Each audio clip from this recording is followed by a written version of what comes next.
Welcome everyone to episode 2 of the SavePoint podcast. A week later, just as we promised, not 2 months or however long it's been.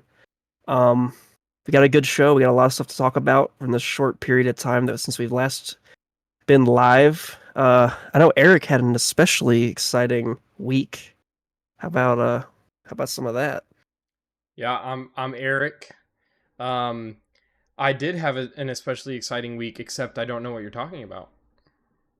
Didn't you go to a little country Yeah, that we don't okay. live Two in? weeks ago I went to Mexico, and then I was in Florida a few days ago. Wow. You know, it's just kind of nonstop vacation. That's just kind of how I live my life. Mhm. Got to stay rolling for sure. So Very nice. Wow. yeah, it was fun. It was fun. Good time. Ready to game though. You know what I'm saying? How was the temperature down in Yeah. Florida?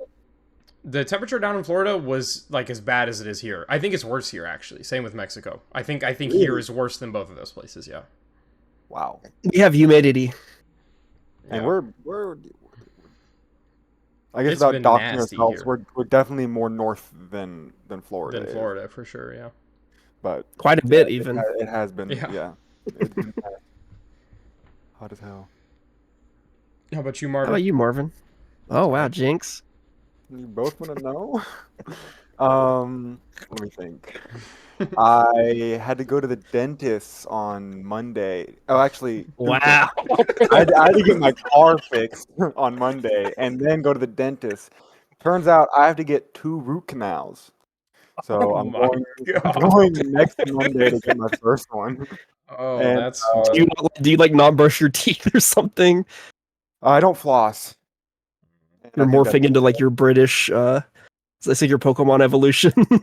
yeah, I mean, I think once I turn 30, it's fucked. I just gotta get a hold of it. No, I think it'll be fine. You get the Um, twink death.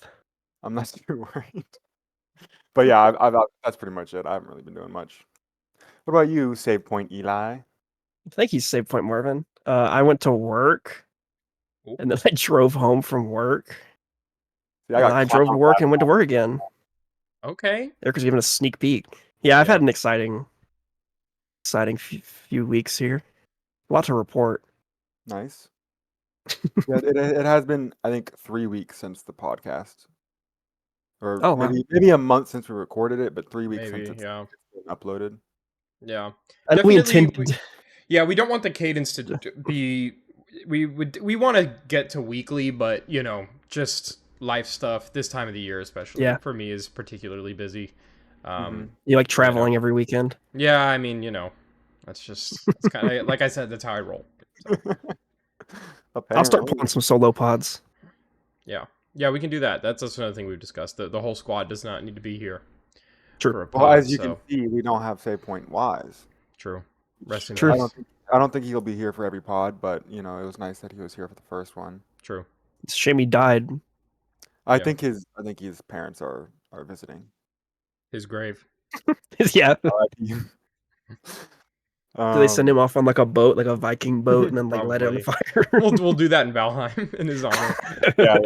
Oh wow, Valheim. I've heard of that. Sneak peek. Peak. I've also heard of that.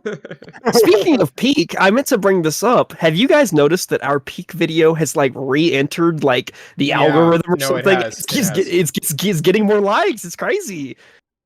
Peek is still on top. I still keep seeing clips of it that are going crazy. We need to record another video, I think.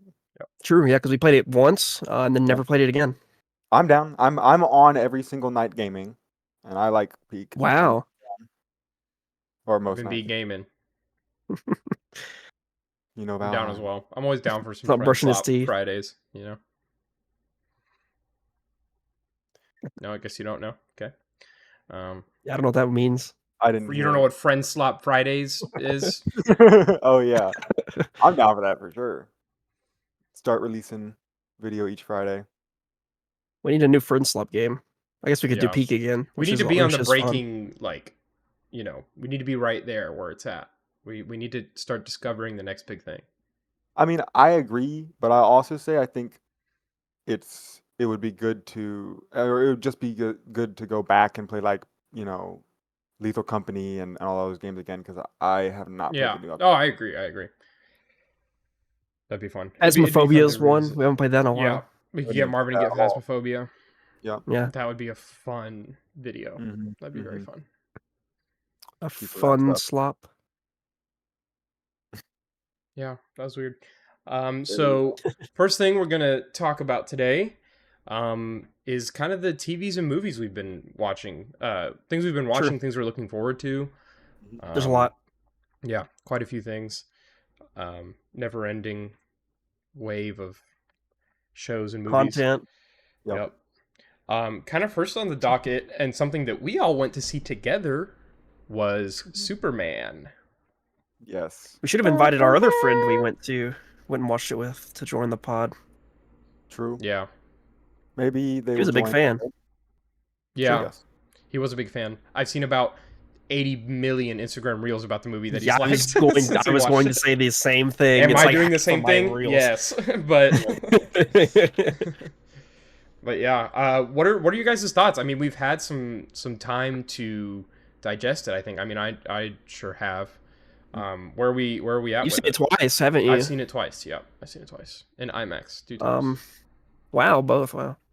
Well, it's not Man of Steel, so I kind of hated it. Yeah, I say restore the Snyderverse. Agreed. Yeah. Agreed. Okay, It's moving weird on. It's weird that Superman got hurt at all during the movie. Normally, Yeah, I didn't really like that. Yeah, why was Yeah. he killing like children? Yeah, I kind the of prefer entire time. That when was he's weird. murdering children. That's just kind of more my thing. But you know, Why did Pa Kent not kill himself in a hurricane for no reason? Kal-El, no. Yeah. I mean, in all seriousness, I Need the think stone. it was like it was a top tier movie. I In mean, all I can't, seriousness. yeah, and I can't praise it enough. I really enjoyed it. I don't know. What do you guys thought? What were your thoughts? We get into the It definitely is nitty-gritty. not my like favorite superhero movie, but like I think it's a good like good omen for the DCU being good and not terrible like it has been for the past 15 years, Yeah, with the exception of like 2 movies. Yeah. Even then, like I feel like most of the actual like DCEU proper movies, like most of the good movies are kind of outside of that universe. You know. Yeah. Like the Batman in particular. But yeah, I loved it. I thought it was great. I don't really know, like, you know, in terms of like ranking other movies next to it. That there's Man of it's Steel. weird.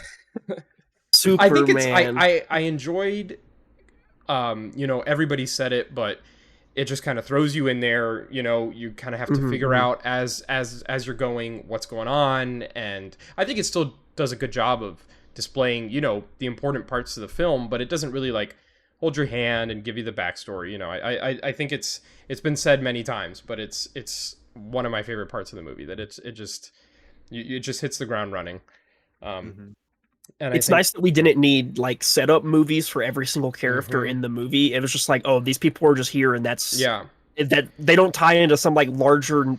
I guess they don't tie into like a larger narrative that we needed a bunch Exactly. of individual movies. They just kind of are there, and it's but like, okay, they they're there. feel We're like good. a lived in, they like, it makes the world yeah. feel lived in, like they're just people, you know, they're and I think, you know, it was a big complaint going into the movie that people were like, oh, it's going to be overstuffed, you know, they're like showing like 30 different characters and all that stuff.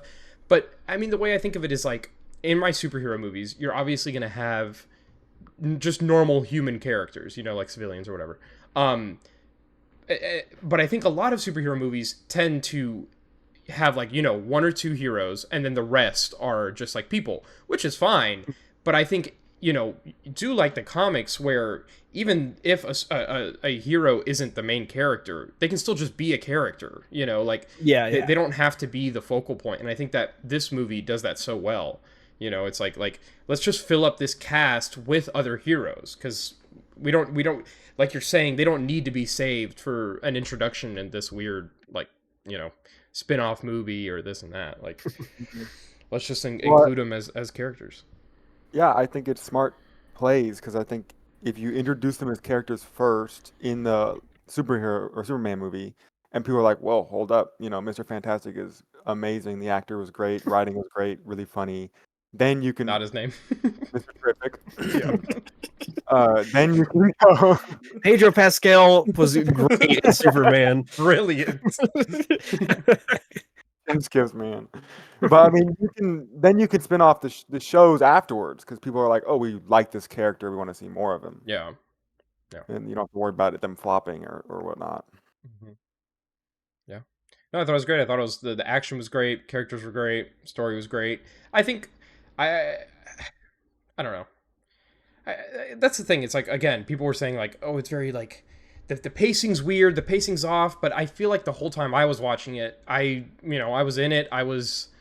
I thought everything made sense, like I thought that what we were being told was kind of necessary to the story, and there wasn't much like fluff. I wasn't like particularly bored. I don't know. It just seemed like for the character of Superman, not much more that you can ask for, and to launch a whole new universe, it did that kind of subtly, but in a way that, like Eli was saying, like gives me like hope about it. It doesn't. It's not just here's all these things. It's like, okay, we're dropping you into this world. It exists. We're about to go and tell a lot more stories with it, and you can kind of see how that's going to work with the way they've set it up in this movie. Mm-hmm. So yeah, I'm really excited for the Clayface movie. Mm-hmm. Me too. So we can kind of start getting into that. I'd like to talk about this movie, but also what it means for the DCU, what they've been teasing, where our thoughts are with kind of their current plans. Like you said, Clayface, I cannot wait. Yeah. I'm so glad that they're not just like every single movie is going to be exactly the same, and they're going to actually have different like genres and stuff. Mm-hmm. Mm-hmm. That's what it needs.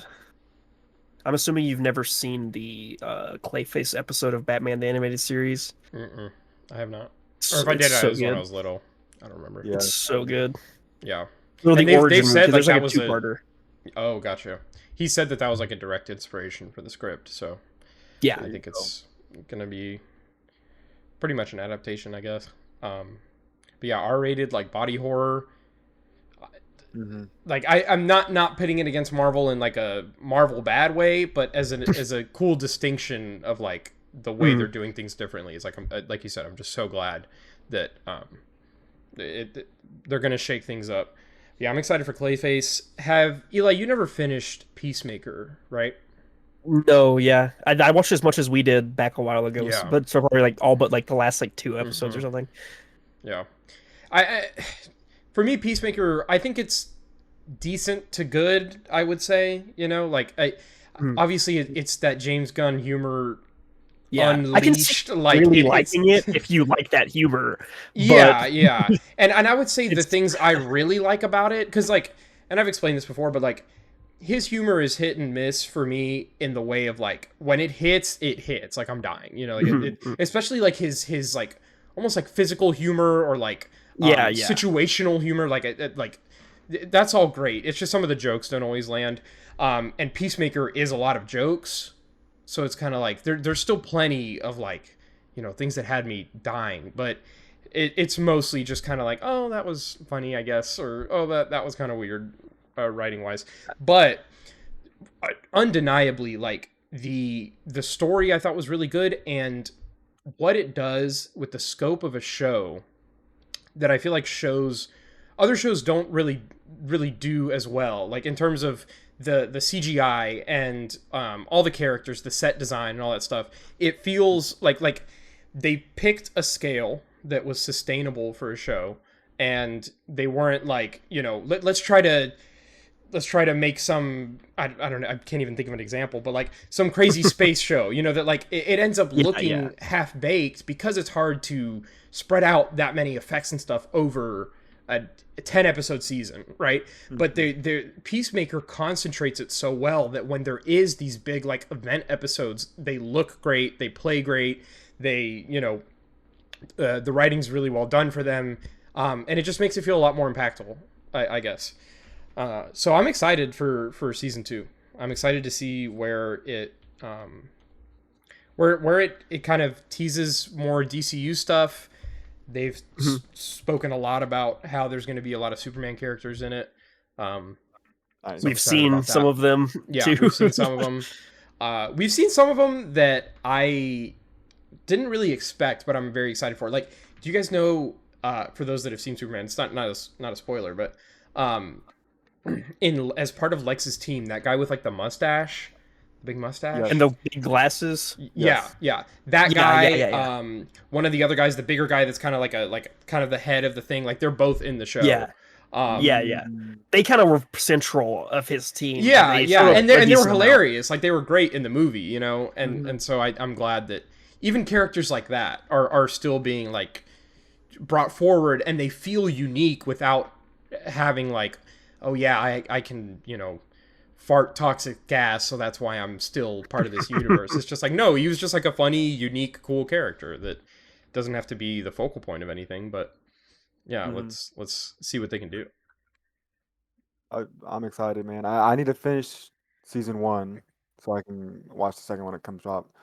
But I also think that what you were describing, how it does take those big action scenes and uses that, much better quality than maybe some other TV shows, Mm-hmm. can create a better connection between some of the TV shows and the movies and like the new DCU they're doing, which I'm excited for, especially because I don't think they're doing as many as like Marvel would be doing anyways. Yeah, yeah, Hopefully those TV shows that do come out are still really great and connect, and I want to watch them, exactly. Yeah, especially because Lanterns. yeah. I'm very I hope excited that for Lanterns. oh, I hope that they do some shows too that aren't just like superhero stuff. Because I think like doing like a Jonah Hex something or like a Sergeant Rock something would be really Hmm. cool. Because I could easily tie. I mean, Sergeant Rock is in Creature Commandos. Mhm. Yeah, well, uh, and that Sergeant Rock movie is still like moving forward, like he just said it. So like oh I feel like really? Oh if Yep. they're willing to do a Sergeant Rock movie, like they But they can do anything. I think yeah this attitude of like, not that this is explicitly what they've said, but kind of the vibe I get from it is like you have directors, you have writers who want to tell a certain story, you know. So you're like you're kind of working from the bottom up rather than being like, okay, we need these things to be explained for this yeah movie that's coming out in 3 years. Let's get someone to write it. Let's get someone to direct it. Blah blah blah blah blah. Instead, Mhm. it's, oh, you're passion. You love the Teen Titans, or you love, you know, this weird one-off character. It's like, if you have like an interesting story that you want to tell with them, go for it. And then I think that's how you're gonna get better quality results. You know, it's kind of Mhm. building it from the artist's like intent. I agree. Yeah. Yeah, but yeah, I'm excited. I I think this is still this is nowhere near concrete or anything, but you guys know I love the movie Barbarian, as we've all Mhm. seen, Mm. and it was just the director of Barbarian. He has a movie coming out in like 2 weeks, and I'm very excited for. It's called The Weapons, but he said that he's written a script. It's his favorite script he's written. It's a Joker and Harley Quinn movie, okay, but it's from the perspective of like a random goon, like some, you know, random Oh. Gotham like street thug, basically. Oh my Um, God. yeah, which sounds amazing, and it's just things like that that just get me excited. That, you know, people who have a good record or a good track record of making like good, well thought out movies are kind of approaching DC first, you know, it rather than the other way around, like I was saying. Mm. So I think it's a good sign. That's really exciting. I did not know that. Yeah. Alrighty. Another thing that was the kind of same realm, Kevin Feige did an interview. Uh, I believe I'll add in post who it was done with. Um, Is it but Variety? it might have been Variety, but I'm not 100%. So it was basically just like State of Marvel, kind of what they're doing moving forward. A lot of it is I mean, I think it's interesting to hear about someone's perspective on the industry and on their plans, you know, when they hold such a kind of top level position of power. Just kind of interesting to hear their read on it. Um, but the main like kind of takeaways were, you know, that they're open to recasting some of their bigger heroes like Captain America, Iron Man, that they plan on doing so in the next few years. I assume after Secret Wars, when things are kind of Mhm. reset, is what he was saying. Yep. X-Men as well, that they'll all be recast, of course, and I think they've already got a director attached. But yeah, not a ton of stuff, but it was a good read, and I'd recommend anybody who's interested in it to look a little bit further. He talks about kind of the decisions Marvel's been making, and how many of them have not worked out necessarily, but kind of how there's hope for the future, and I hope so too. I mean, X-Men's like my favorite superhero property, probably. So for them to be done justice would be amazing. What do you That's guys fair. think? I'm excited too. I didn't watch or read the interview, but I heard, bits and pieces of it from the Hmm. internet. Like with Marvel in general too, though. Like, have you been keeping up with it heavily since Endgame, or? No. Let's see. I watched after Endgame, I think Guardians 3 came out. That's what when I watched. And then maybe the new Spider-Man came out after Endgame. And I watched that. Hmm.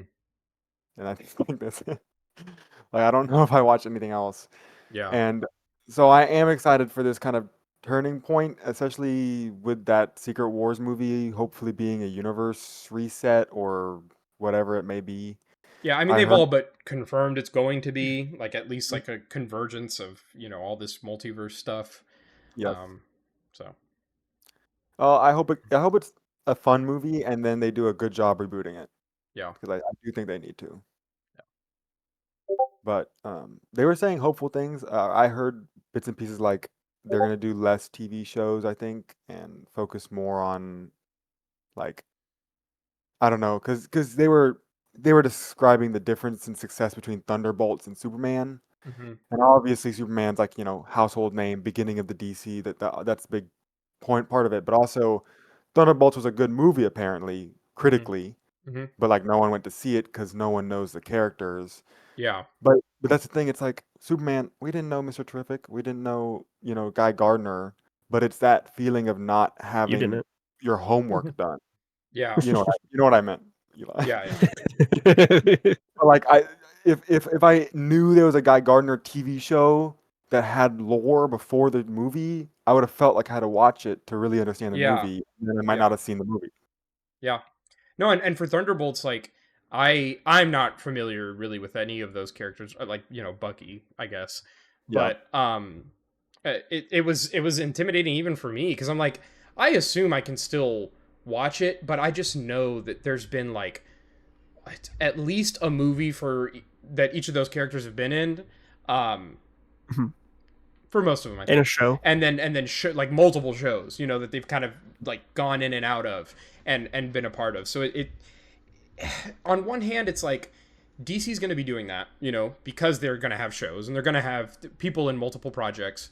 It's just Mhm. I think Marvel specifically has set a precedent of like, you know, they haven't always done a good job of kind of bringing you up to speed during the movie that or whatever it is that you're watching. Like you feel like I'm missing some sort of context here. That the I movie. think they also have a kind of linearity to them, where it's Mhm. like, it almost doesn't feel like the characters exist outside of Yeah.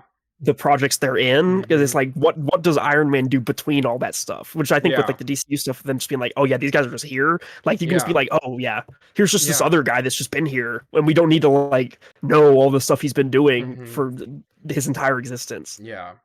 Hmm. Yeah. I agree. So we'll see. I mean, I'm excited. I'm really excited for Fantastic Four. I'm a little nervous Yeah, I've about heard it's it. good. I've heard it's pretty good though. So I hope. That's good to Let's hear. hope. Would you say, Eli? Because I know you're a pretty big Fantastic Four fan. Were you looking forward to Superman more than you're looking forward to Fantastic Four? I feel like I would be like I'm more interested in Spider, or I had higher hopes that Superman will be good, but Hmm. I think more interested in Fantastic Four just because it's more unique of like Yeah. a, like it's like set in like, or set or in like a 60s universe Hmm. look. Mm. They seem to be going really hard into it being very like unique and not like all the other stuff. Yeah. Um Yeah. yeah, that was about my thoughts on it. Yeah, very very unique, like aesthetically, and I think Mhm. Superman, when you watch it, you kind of get that sense, specifically with the way it's like shot, and Mhm, like the mhm. physicality of the locations and stuff. But Mhm. aesthetically, it's not that. And I was kind of on the train of hoping that Metropolis in Superman would be a little more fantastical, and it'd be a little more, Yeah, yeah. like have a little more identity. And I think it's fine that it really didn't, but that is something that I think Fantastic Four seems to be doing a great job of. So I I'm will say that I think maybe it wasn't like crazy and like super stylistic, but I think that like the Hall of Justice, is it? hmm And Lex's Tower were both really iconic spots in the movie, yeah. especially near the second hmm half or quarter. that Um, Hall of Justice is a real place. Also, it's in like Yeah. Ohio or something. yep, yep. Like Yeah. that's like a physical location. Mhm. Probably why it didn't look terrible. Yeah. Yeah. And I'm excited, like, since it was kind of under construction in the movie, light spoiler, Yeah, once it's actually turned like to the Justice League Hall of Justice, having that location and like that grand, kind of subway or whatever it is, terminal, it's gonna look sick. Like it's gonna look so cool. I'm so Yes. excited. But yeah, and I think like that's the thing. Superman had plenty of iconic like locations. It's just Metropolis as a whole didn't Yeah. feel super Mhm. different, I guess, It's kind of from like a from city. our world. Yeah, it just felt like a city, which is fine. But a city with some really cool locations in it, Mhm, Yeah. like the mhm. Daily Yeah. Planet, like the Globe, like Yeah. all that stuff is great. The football field, that's one of my favorite parts of the movie, action wise. It just feels so. Oh, Sorry, the right. baseball field, um, just feels so great. There's a fight, Mr. Yeah, Terrific and no, not Mr. Terrific. the engineer. Oh well, Oh, is Mr. that not the one Terrific you're is talking about? he's there for a second, but yeah, the engineer, Ultraman, and Superman. That's where they fight towards the end. Oh. Oh, okay. Yeah, yeah, yeah. I remember now. Yeah, very cool scene. I need Love to it. watch that movie again already. Yeah, yeah. I'd like to watch it one more time in IMAX before it leaves. It's a good experience. I would be Um, down. but yeah, all right. Moving on. It's always sunny in this podcast. Yeah, have you been watching the new season? I have Other than not. Has anyone been watching it other than me? Well, I've you seen watched two one episode episodes. with Two me. two episodes. Oh, two. Yeah, that's right. hmm There was a new episode last night. I haven't had a chance to catch it yet because I forgot about it. Um, but I think someone on the cast was saying that they were like, yeah, this is like one of the best seasons we've ever done, and at least from the three that I've seen so far, I think I agree with that. The last episode I watched was Mac and Dennis become EMTs, and it's really really funny. uh, it ramps up in ridiculousness very quick. Nice. Uh, yeah, But yeah, I that's mean, kind of I, hard. I I don't know. saw those first two Oh yeah, episodes. I yeah. guess the first episode was great. The second one, the Abbott Elementary episode, That's the first I one. oh gotcha. No, The you just Abbott, watched the second one first. yeah, yeah. I thought the Abbott one was fine. I was expecting a little bit more from it. I was expecting them to go a little bit crazier with the Abbott characters, because it's like kind of their chance to let loose. And they definitely say some crazy things in that episode that are Exactly very the part you're funny. talking about. Yeah. But overall, I thought it was fine. It just didn't have the best like through line, which I think the other episode of the season did. It was really good. But I mean, that kind of fits because it was like the entire episode was like, oh, every single day they were just doing some crazy new scheme that they would immediately Yeah, forget and abandon. yeah. I just thought some of the schemes weren't that funny. Like it wasn't. Oh, They weren't to that level. I think it's just comparing it to the episode. I keep calling it just the other episode. What is it called? Is it oh, Frank I, goes into a coma. I'm pretty sure that's what it is. yeah, Or he has yeah. a heart attack or something like that. Yeah, it's Frank goes into a coma. Yeah, Yeah. that's That one just has such a good progression, and every bit and every like storyline is so good. That yeah, it just felt short compared to that. But yeah, I'm gonna keep watching. I may keep watching though from where I left off originally, which is yeah, because you've never like watched all of it. yeah, like season 4 or 5. I don't remember. I'll have to look. The third episode definitely has a character in it that you would be like, "Who is this? And why is he in this episode?" If you hadn't seen any of the any of the other ones. Gotcha. Yeah. No, go ahead. Real quick, just because this will also be kind of quick. Just before it's been on this. I've also been watching the new series of Dexter, Dexter Resurrection, and it's very good so far. They did a prequel series as well. It's a few months ago, and that also was super good, which gave me high hopes for this. Hopefully this is I'm not 100% sure if it's going to be like a continuing show, and because like the last time they did like a reboot, it was like, let's do a new ending, and then that show was really good until the ending. The ending was bad, so hopefully they don't do that for like the third time. But so far it's been good, and I've liked it. He hasn't he's just about to be introduced to Peter Dinklage's serial killer feast or something. Yeah, so real quick, the premise, correct me if I'm wrong, but it's like this guy who I think is played by Peter Dinklage is like collecting all these serial killers and invites them to this like serial killer mansion. Chaos ensues. Yeah, that sounds awesome. Basically Dexter's in New York now, and he's like a Uber driver. He like becomes an Uber driver because there was like an Uber driver that was like killing people. Or no driver, just a guy. Just a guy. Little cut there because Eric's dog was barking a little bit. These dogs, if I remember correctly, no, it's sure they want him.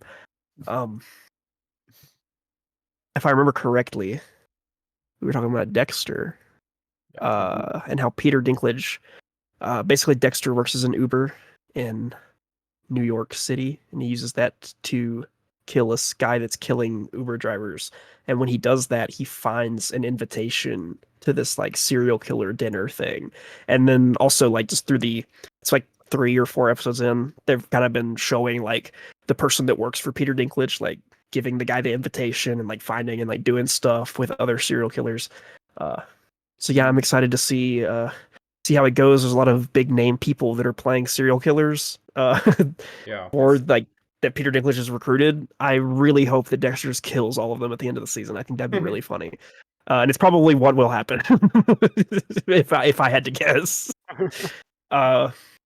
So yeah, you guys should watch Dexter. It's really good. Other than the ending, it's on my list. It's good. It's good card. Yeah, that's all I've watched. I don't think I've been watching much else. X-Files. I've been watching X-Files again. Sorry to keep drumming stuff up, but yeah, nothing much to say there. You guys should watch the X-Files too. It's very good. Yeah, I've almost watched all of it. Nice. Oh, I think Marvin's been watching something. Well, I want Marvin to go ahead with. Let's talk about Harry Potter real quick. Okay. I mean, not much. Well, I guess the news really is the casting.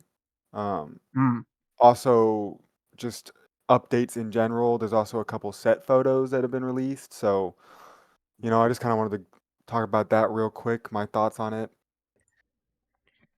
All right. But yeah. So Eric's pulled up the photos for us. Here's Harry Potter, of course. I mean, I don't know about y'all. I don't really want to get into like roasting a bunch of kid actors on if they look like, their counterparts. Is there something wrong with them? No. I mean, I think he looks like Harry Potter. No, I think he looks great. I think they all look great, but I'm just like, for the children it's hard specifically. to tell.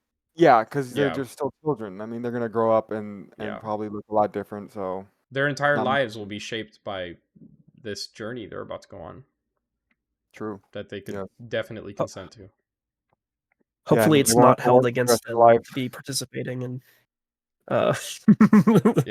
Such a beloved franchise. Oh no, guys! I have to act. Listen, I have to become a millionaire. But yeah, like you don't have to work for the rest of your life. You're chilling, bro. Or at least your parents. So here's the 3 of them. The titular 3. There's not. There's just a titular 1 actually, but here's the 3 main people. Look good, look great. I guess I don't know what to say. They're children, so little comparison comparison. Okay. Okay. Yeah. The Okay. woke. Now, see, this is where it gets interesting. Is the adult actors for me at least, because you know what they're John gonna look Lithgow's like. like he's a premier. He's a pretty Yeah, crazy he's actor. good. He's in Dexter actually. Throw Oh, it back. really? To tie There this we all back go. around. Throw it back. I'm excited for him. He looks like he's gonna do good. I mean, we'll see, but he looks the part, I think. Yeah. Um, you keep scrolling. Yep. Sorry, I had to plug my phone up. No, you're fine. I mean, a lot of I these don't know this actors. person. Yeah, like I was gonna say, I don't really know them, but like I feel like they they they're gonna fit. Hopefully, we'll see. I guess. Yeah. Honestly, what I was It's more. Oh, go on. oh, well, I was gonna say about the Snape thing, is that it's kind of weird. Like, there's been discourse about it, but it's kind of weird that they casted like someone black for Snape because then it just kind of makes a lot of people seem racist for like bullying him.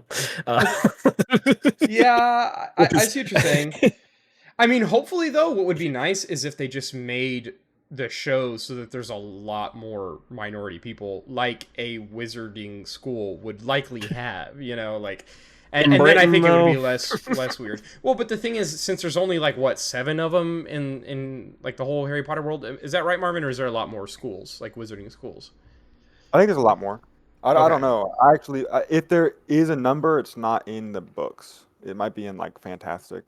Yeah, and I mean Britain is a plenty diverse place. I think that would solve that problem. The main problem is that I think Snape is partly bullied because he's ugly, and this guy's not ugly. Yeah. So I don't. They're Well, just gonna have to ugly, make and him he's ugly. not like Here's he's not like a pure blood wizard or something. So it's like it's just kind of weird. well, Snape It's isn't a pure blood strange with it. choice. Who? Snape's a What? half blood, technically. Yeah, well, yeah, that's what makes it kind of weird.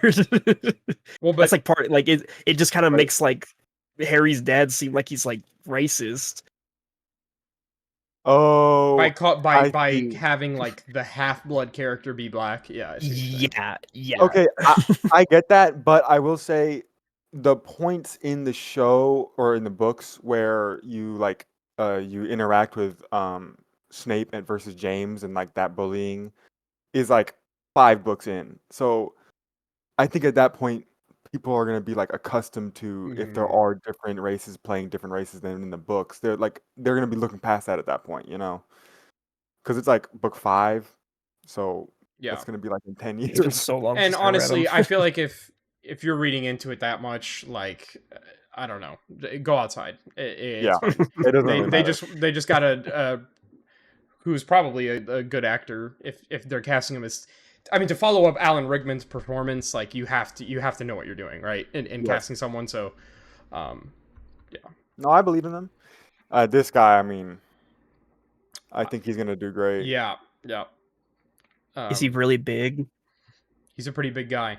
He's a Yeah. pretty big guy, but he's a good actor. He's funny. I think he has a good face for it, for the Mm-hmm. Hagrid look. Yeah. Luke Thalon as Quirrell. Doesn't this guy That's have the like a old weird actor. like baby coming out of his head or something? He has Voldemort coming out of his head. Oh, that's right. Yeah. But I mean, for this guy, it's like I don't even remember what they describe him to look like in the book because Yeah. it's just. So I mean, I'm just basing him off I of the don't movie really. character. Yeah, I don't. I quite frankly, I hope they depart in terms of like appearances and even names in some cases. I hope they depart as much as they want to from the books. Just I I think the way that Rowling portrays certain people and then goes back on it later is just Well, such like hold a up. weird I, like. I, I I would like to hear some of this because for me, one thing to note is from the books to the movies is a pretty big difference in some of the stereotypes that are portrayed in the movies. Mm, So like for example, Seamus, the guy who blows things up, mm-hmm, he's Irish, The right? Irish guy mm-hmm, that Yeah. blows things up. That is not in the books at all. Like mm. that bit isn't in the book, and in the movies it's like every Oh, single interesting. movie Okay. there's a clip of him blowing himself Yeah, up, yeah. I mean, Now, but there is significant portions of big nose money loving goblins that Well, control true. everything. That's a different In that's a different thing shadows, though. yeah, that's a little weird. Yeah. Can't All the defend that. weird like slavery stuff and like the slaves being like, we have to be slaves. We can't not be That's all slaves. our It's like people can that's a Oh, little do. Yeah. weird. no. Let's not distort the truth, okay, Eli? It's not. J.K. Rowling's #1 defender. No, bro. Listen, you can't just be lying to people. That's not how it's portrayed. That's what Okay? happens. It's not like Doesn't everyone he start loves. like trying to kill himself because he can't be a slave? Okay, I have a question, Eli. Yeah. In Game of Thrones, you know how there are a lot of slaves? I've never watched or read Game of Thrones. Okay, well, there's a lot of slaves in Game of Thrones. Okay. Is George R. Martin like an crazy asshole for putting slaves in his Well, books? do the slaves like go? We have to be slaves. We can't not be slaves. Yes, but there's an entire plot line where Hermione, like her main thing halfway through the thing is freeing the slaves. But Maybe I it's not. really The white she savior comes definitely. in I again. know, I know. So But everyone's that's like, you're a stupid lib for wanting to free the slaves. Like everyone like for makes fun of her. but it's because the slave, like the. I mean, I'm not gonna get Yeah, into you a you can't giant really you can't discussion. really like blame them because a character is doing something and other people are against that. Like that could just be a commentary on how that has been normalized Yes. in their like society, and then one I'm not person's kind of giving going J.K. against Rowling it. that much credit. Yeah, I mean, sure, but and I think all of that is besides what we were talking about. I We're was just getting off saying on a more. Yeah. I think all it's I was fine. I think the saying. show doing it's fine. I think more specifically, maybe to characterize it better. I hope they divert from the movies more specifically, just because I want to see a different take on it. Like we've seen some concept art and stuff, and it just looks. It looks good, but it looks like the movies. So it's like I think if you're spending all this money, all this time, all this effort, like take some creative like spins with it, like kind of shake it up, and in some ways they've kind of done that, but I mean only time will tell. Obviously this stuff isn't enough to go on, so we'll see. Yeah.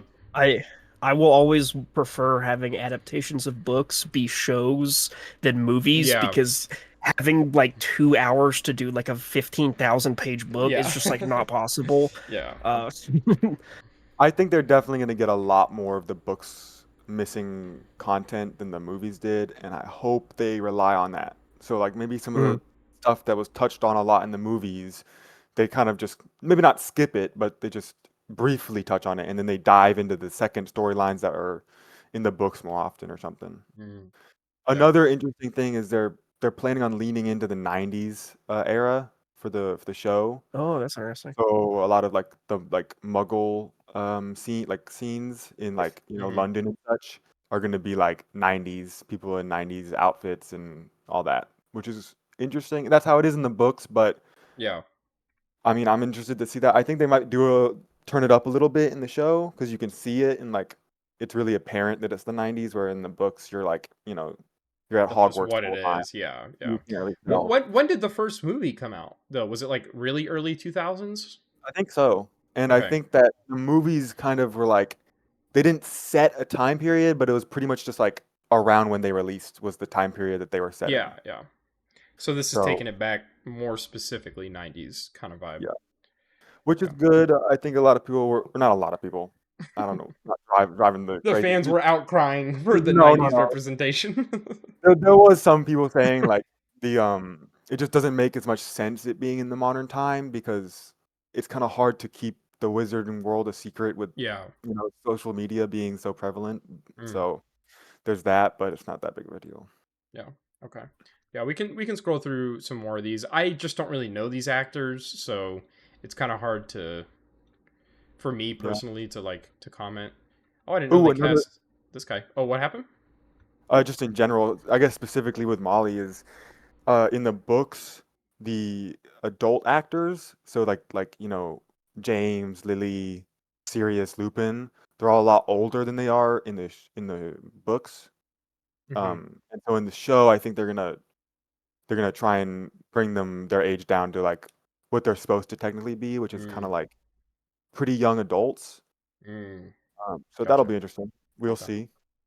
And I mean, the thing is, filming show and filming movies, like I assume they're preparing to film for the next 10 years. So like, Yeah. obviously these people will age along with their roles. This guy is Draco. I will say, Draco for me is kind of imprinted as I don't remember, Tom Felton. Like when I think of Draco, like that's a very iconic look. So who knows? I'm sure it'll be good. I haven't seen this one. Lucius, yeah, me neither. But goated actor. He was in or goated actor who played Lucius originally. He was in the latest season of The White Lotus. He he played a dad from, well, let me not dox us. Well, I just did basically. So okay. Wait, what? Now I'm confused. He plays they're like families from Duke, like, and so they're almost like half the plot line is like about like I don't know how Duke versus Chapel Hill, this whole kind of thing. Who cares, bro? I don't know Who how cares? I'll cut it out later if we want to. With 50,000 people in it. Yeah. No one's hunting you down. Now, if I said where I live, yeah, that would be a little different. Yeah. Seamus, Parvati, some of the kids, Mr. Dursley. Yeah, I just don't know. I don't know a lot of these actors, which is for the best, I think. Yeah. Oh, but this guy, the goat, Eli. Oh my God. I don't know who these people are. Bro. Just watch Andor. Yes. Oh yeah, I need to watch that. On it. This guy in that show. Oh my God. Okay, Eli, let me give you just a real quick pitch, okay? I have rewatched just the second season. I have watched maybe like 6 or 7 hours of movies and no. Maybe like 12 hours of movies and TV shows. Sorry, I don't know what was that first thing you said? I don't understand what you mean. Just to rewatch season 2 to give myself a break and to lead up to it, Star Wars wise. I rewatched all the sagas and everything. I'm like, I'm putting myself through this. It's so good, Eli. You have to watch that. Like it's beyond. I'm so busy. That's the thing. I don't care. Like half an episode. Watching it work. Yes, I'm doing too intensive work now.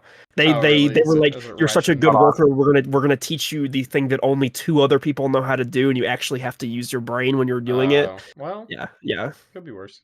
There you go.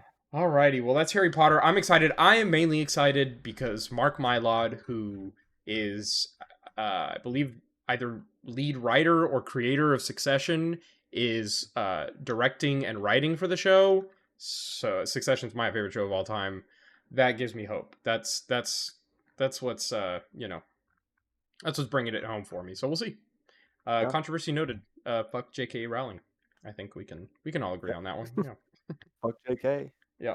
Yeah, I started looking up some of the like weird controversy stuff or just things that are weird. There's some crazy ones in this list. Yeah. Like that's why I'm saying, I don't know. Let's not get into it. What, you don't think they're gonna have Cho Chang, the only Asian character in the books? No, like they're totally gonna have her. Yeah.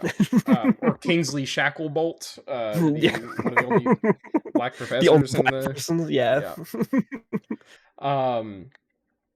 But yeah.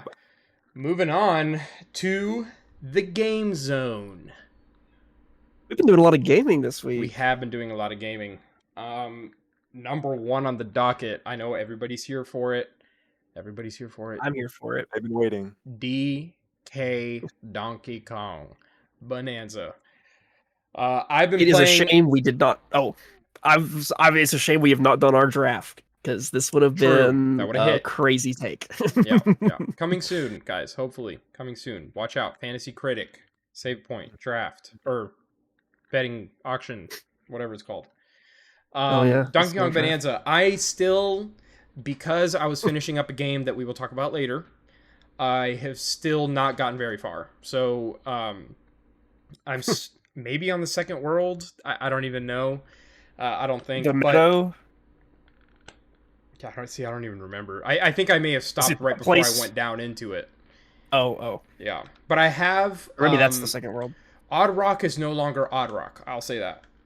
Okay. Yeah. I don't. I feel like nah, it's not a spoiler. It's not really a spoiler. I've gotten to She's Pauline. on the books art. Yeah. I've gotten Pauline. I'm a little past that. Yeah. How far are you, Eli? With I beat it. So. Oh, you beat it. Okay, nice. I beat it, and I'm working through the post game content now. Nice. Yeah. Is there a good amount, do you think? Seems like it. Yeah, seems like it. I've done. There's kind of like, I mean, it's backtracking stuff, but I've done like one of the 4 that was listed. So there's probably some stuff after that too. Does it follow the kind of, modern Nintendo game design of like base games pretty chill for most of the way, and then kind of post game the difficulty ratchets up? I mean, I think even just the base game gets a little more difficult in the ending. Not really like that hard, but like so far nothing.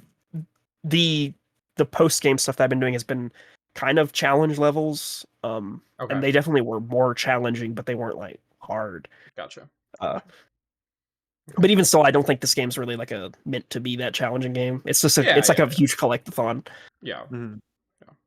I think there's 1,000 Banandium gems in the game, and I think I've gotten 500 something, maybe close to 6 of them. Okay. And that was basically about as many as I had when I finished the game. So. Okay. You have to do some search on. How'd you feel about it? So good. The ending is so crazy. I'm not the biggest Donkey Kong fan, but I've played enough to know what was going on at the ending. I don't know if you've had anything leaked for you, Eric. I have not. Well, I think I know of one thing, but I don't even want to say it just in case I'm wrong. It's definitely what I'm talking about. Okay. The impact if I had been like a huge Donkey Kong fan. Yeah, and, I mean, even not knowing I know enough about it that when the ending part happens, it is so crazy, even without having like a crazy attachment to it. And then something that I've been thinking through the game that I won't really get into happens at the end. It's just so it's super, super well done, and it just is like I literally I was like, I need to go to sleep for work, but I was like, I'm so close to beating it, and it just kept going and going and going, but I was like, I can't stop because it's just so crazy. So yeah, it's very very good. I'm still working my way. I'd like to do 100% completion. I think it'd be decently viable to do just because the game gives you there's little markets where you can buy maps that will show you where things are. Nice. So you don't have to just kind of wander to try to find things. Yeah. So I'll probably try to 100% it. I saw that forgetting someone I follow on Twitter had 100%ed it, and it took him 70 hours or something. Gene Park. It was Gene Park had finished it. Yeah, he's really hot on it. He really enjoyed it. Because it's really good. Yeah, so far I'm loving it. It feels great. It looks great. I think the destruction. I don't know. I was worried. Not about. I definitely wasn't worried about Nintendo as a whole. I think worry is the wrong word. But after playing Astrobot, I think that it was a great. I love Astrobot, great 3D platformer, and I think that the things it did with physics, specifically, was the kind of thing that I was like, I do wish that Nintendo was investing in this side of things a little bit more. Nintendo's obviously their games are incredible and their presentation is as well, but just that innovation in the 3D platformer space, kind of utilizing some of the more modern technology to innovate was something that I felt was missing, and this just completely blew that part of my mind. It the way it uses physics, the way you interact with the world is so incredible and makes so much sense for a Donkey Kong game. That I love it. It controls well. The characters are great so far. Again, I'm not super far in. Super excited to see where it goes. I want to talk more specifics later when you play For some sure, more, for sure. because I've seen a lot. Yeah. We can have a little spoilery discussion, either on a later Yeah. episode, or honestly, you and I could just sit down and do a quick little bit on it. True. Well, and I think in a later episode, more people will have played the game. It will Yeah. be we can Yeah, just because have it's only been spoiler like a section. week. Yeah. Yeah. We don't want to spoil anything crazy. Mhm. But yeah, anything specific, like I guess, you know, just from the early stages, even that kind of grabbed a hold onto you and made you really fall in love with it. I really what's on the screen right now. Actually, when it goes to the 2D, like how there's kind of you'll find doorways that bring you to like more specialized, like you can't really not as destructing things levels, and Yeah. some of them are just like Donkey Kong Country. There's things from that, and they have the music, like new remixes of the music. Yeah, the music's been You've probably really good so far. yeah, the music's really good. Yeah, you've probably played the Donkey Kong Country one. I would assume. Not yet. Oh, really? Well, there's Yeah. that one. There's one for Sticker Brush Symphony, which is really, really cool. And then there's like some minecart ones that are nice. Nice. Yeah, Yeah, I've those. loved the challenge levels so far. Have been like my Yeah, favorite part, pretty much. even the That is, quicker yeah. ones where you just fight the enemies Yeah, are also yeah, pretty fun. Because usually it's just like here's a very unique scenario that you're not going to encounter in the game, and it's exactly. just like Yeah. how quick can you pump them out? Because like the main game is so open ended that Mhm. me personally, and you guys know me, like I like open world games to a certain extent. I like them when they're designed in a certain way, not in like a linear way, but where you feel like you have a good sense of direction. And I think this game does that decently. But that was definitely my main worry. Like when I first started playing, is like, you know, I kind of feel a need to explore every nook and cranny, and then I end up kind of getting burnt out eventually. But I've kind of let go of that part of myself, and but I still think that's why the linear portions are like my favorite. Just like here's a challenge, here are the Mhm. tools you need to complete it. There's probably a couple ways you can do it, but like there's a specific solution we're looking for. Whereas the open world feels like there's 18 different ways you can tackle something. And I enjoy that, but I enjoy both things, and I'm just glad that, there's opportunities for both. So, Mm. You gonna play it, Marvin? If someone brings their Switch 2 over, sure. Wow. Okay. I'll probably just watch someone play it though. yeah, All the cool you stuff. should. I think I think it'd be worth it to watch someone play too. I mean, Yeah. most of the fun is definitely the feel itself. But I will say Sure, yeah. one thing that I tried with my girlfriend is the 2-player mode, and Mm. it's very much like a Mario Odyssey kind of 2-player, where in Odyssey you control Cappy, and so it's like you're kind of flying around with the cap, and in this you control Pauline, and so you're kind of shooting out like these words that destroy things. So basically, you aim your cursor by either using the mouse or motion controls, and then when you're like targeting a certain substance, it'll say like stone or concrete or whatever. You absorb that, and then it turns your next 10 shots into that material, so that you can like break cool things. You turn it into like this explosive kind of rock. So it's really cool.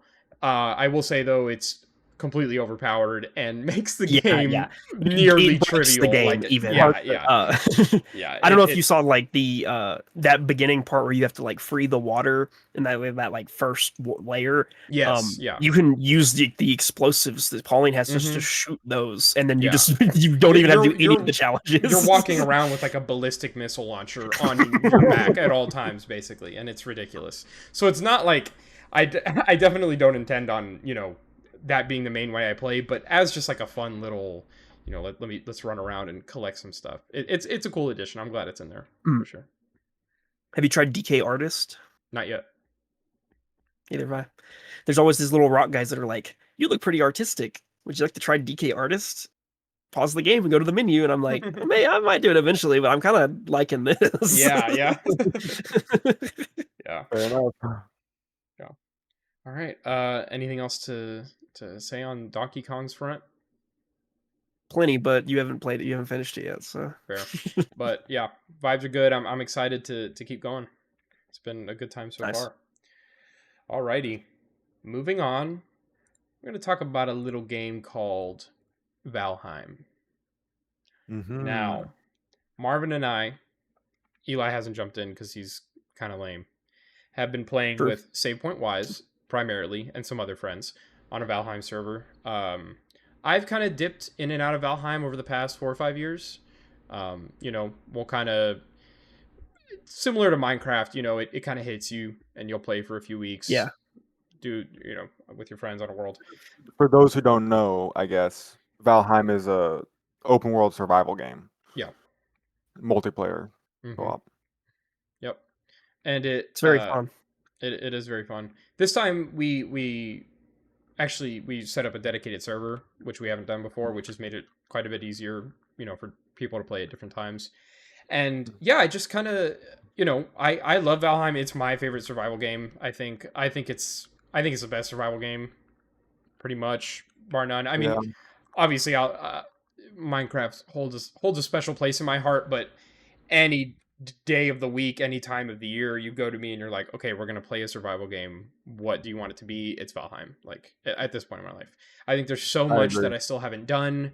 The little things in Valheim just feel so good. Chopping down a tree, learning how to use a sword, I building, don't think there's a crafting, better tree farming. chopping game. Yeah, definitely not. So, Everything just feels so good. Uh, yeah, and it's early access, which still, means it's yeah. only going to get more content. Hmm. And for what we have been doing, I guess backstory, we've played Valheim, we've started Worlds a lot, and usually it'll peter out around like the third or the second or third area because like a group of us will lose all of our stuff halfway across the world and then we won't want to go get it. But we've been playing a little more safe this time, setting up portals and bases. So we're getting there, and I'm excited because if we beat the biome we're on now, it'll be the farthest I've gotten. So I'm excited to see some new stuff for once because I've kind of been replaying this game for a while. Because I feel like usually we would get to the the meadows, and then like a death skeeto would just kill all of us, and we're like, well, Right. we're never getting our stuff back. That's the problem, bro. It's literally just honestly, it happens in the blink of an eye too. Because like me and Wise were playing, and we both died like halfway across on that world to a Mhm. Deathsquito just because I accidentally ran into a plains biome, like on the with the boat. Accidentally ran into it. It killed both of us immediately. Did not Yeah, care. you So don't you just even have to, see it. It's yeah, just like no. it's invisible, basically. We did I kill two though, Oh, nice. I do but think that Valheim would be more enjoyable if it had keep inventory on, because it's so expansive that it's like if you lose your stuff so far away, it's like, okay, well, what do I do now? well, Yeah. I think that's why I didn't realize this until this playthrough. I think it's pushing people to make bases every time you travel somewhere. That makes sense. If you go to a new place, place a bed and just get a, Yeah. Put a or portal or a up. teleporter. Yeah. Yeah, that's what me and Wise have Yeah. been doing, and it keeps it so much safer. I think it's jarring and like frustrating at first, and I mean it kind of remains that way. But I do think it does incentivize you to more carefully plan what you bring with you. How many people you want to send out at a time. How well equipped you are to even go to a particular area. Because like once that happens a couple times, that like defeating like, oh my god, like if this happens again, I'm done playing. You start Yep. playing way more carefully and thinking a lot more about like kind of how you're, all your planning and all that stuff. And I think it adds a good amount of like tension. Uh, and I think tension is what a survival game needs. Um, Hmm. so yeah, I agree. it's just been great. And I also appreciate the survivalness of it because I know you mentioned Minecraft, and I love that game too. But honestly, I don't even think about that as a survival game because it's like, after the first 2 days, you're set. You Yeah. can just chill. But in Valheim, Yeah, you're constantly getting raided. Like, if Hmm. you want any new gear, you're gonna have to go to dangerous biomes that are each gonna like one shot you when you first get there. So it definitely has a harder core version or feeling, I guess, baked into the game, which is it's a fun challenge. speaking of Minecraft a little bit, I know we kind of didn't think about this, but I don't know if you two saw, but the copper golem is getting added to Minecraft. Oh, I really? did see After that. losing the mob vote. Oh, you didn't see Wow. that, Eric? Yeah, No, the I didn't copper see it. golem's Well, back. isn't there like a copper It's update coming? Like a bunch of Yeah, stuff? they're adding copper armor and copper Yeah, tools, as well as the copper golem and copper chests. And the copper golem can go and he'll go and be like, "Oh, what's in this chest? Let me go and sort your items for you." Basically, he's very very cool. love Um, that. He yeah, deserved it, man. no, seriously, it's a stupid LA. It's kind of weird. He just does kind of the same thing that the LA does, but like I would almost say better because it seems like he's not very like intrusive or annoying. Like you just literally go like, "Hey, move my wood blocks into this chest," and then he'll just go through all of your chests and take all the wood, put them in one chest. Yeah, that's kind of Uh, nice. Oh, yeah, it's definitely uh, different enough from the LA, I think, that yeah. it's fine. I also think the LAs are just so fucking annoying, bro. I cannot handle it. And you have if you have more than like a couple, you have to turn your mob noise off anyway. So, It's extremely loud. but I guess on Valheim, the last thing I want to say is we Oh, might be sorry. recording some videos or clips and posting them. I Yeah, mean, I've been having a lot of fun with it, but I just haven't been Go recording for because. it. But yeah, I'll be down to start setting some stuff up yeah, because it's fun and we'd like to share it with you guys. It's a cool world so far. for sure, for sure. Alrighty. I Oh, Sorry to jump back to Minecraft, but there is one more thing I looked it up because I knew I was missing something.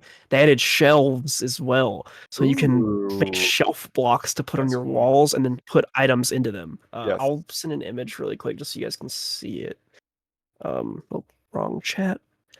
I personally, I'm not a huge fan of how, like, when I think of a shelf, I don't necessarily think of this, but it is a nice looking block. I've seen some people do some cool decorative stuff with it. Oh, that Also, is it does have not what some. I thought. Whenever you say shelf, I don't think that. Yeah. But I think for uses outside of it being like I think for like, oh, let me put my like in this picture I sent, like, oh, I'll put my elytras and stuff in here. It's like, oh, I can quickly grab them instead of having to open this chest, which that's pretty nice. Mhm. But I think their utility as a decorative block kind of is just better than I guess their other I one. could see them being as like kind of like a weird decorative block, but as like a dedicated shelf block, I feel like it does not Yeah, fit the vibe. yeah. It doesn't look what I would think it should be. If it was like only that bottom part and you put Yeah, items on it, it would yeah, look much more like a shelf. yeah. But you're like stamping items into the wall, but Yeah. I mean, if it works, it works. Yeah. But yeah, that's just wanted to bring that up real quick because it's also Yeah, very cool. yeah. Alrighty. So, little game that I've finished. Well, beat the main kind of Mm. story, I guess you could say, of it, And stuff. and it does not seem Wow. to want to end after that. Is Super Mario 3D World? Talked about it last time. I wasn't super far at that point. A few worlds in, I have beat. Uh, so you beat Bowser's Castle. Like, there's like a whole Bowser's Castle kind of world, and that's really cool. And I was like, okay, that's it. That is not it. Yeah. It does a really cool thing where you're like for that entire last part of that Bowser's Castle level. I'm like, okay, there's got to be at least another level or something. Like there's got to be something else. And so but they're doing it. You jump up the flag. It does a little cutscene. I'm like, maybe there isn't, because then the screen comes up, like the end screen, and it's like this red kind of screen that kind of pans over, and it's like course cleared, and it shows your points and stuff. And I'm like, okay, that's it.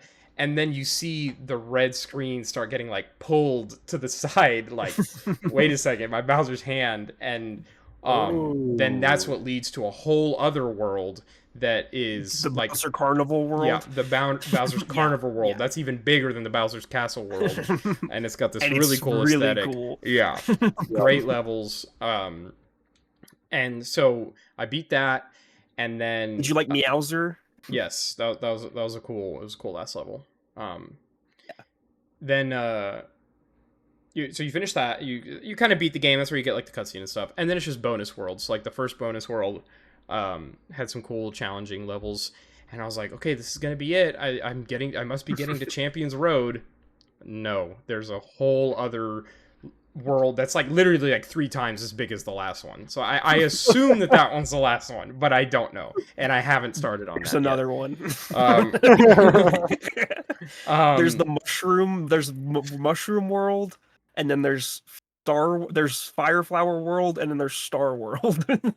What? Yeah. That is crazy. So I was trying to finish it before I really got into Bonanza. You should have But asked at this me. point, He I'm was like, not yeah, happening.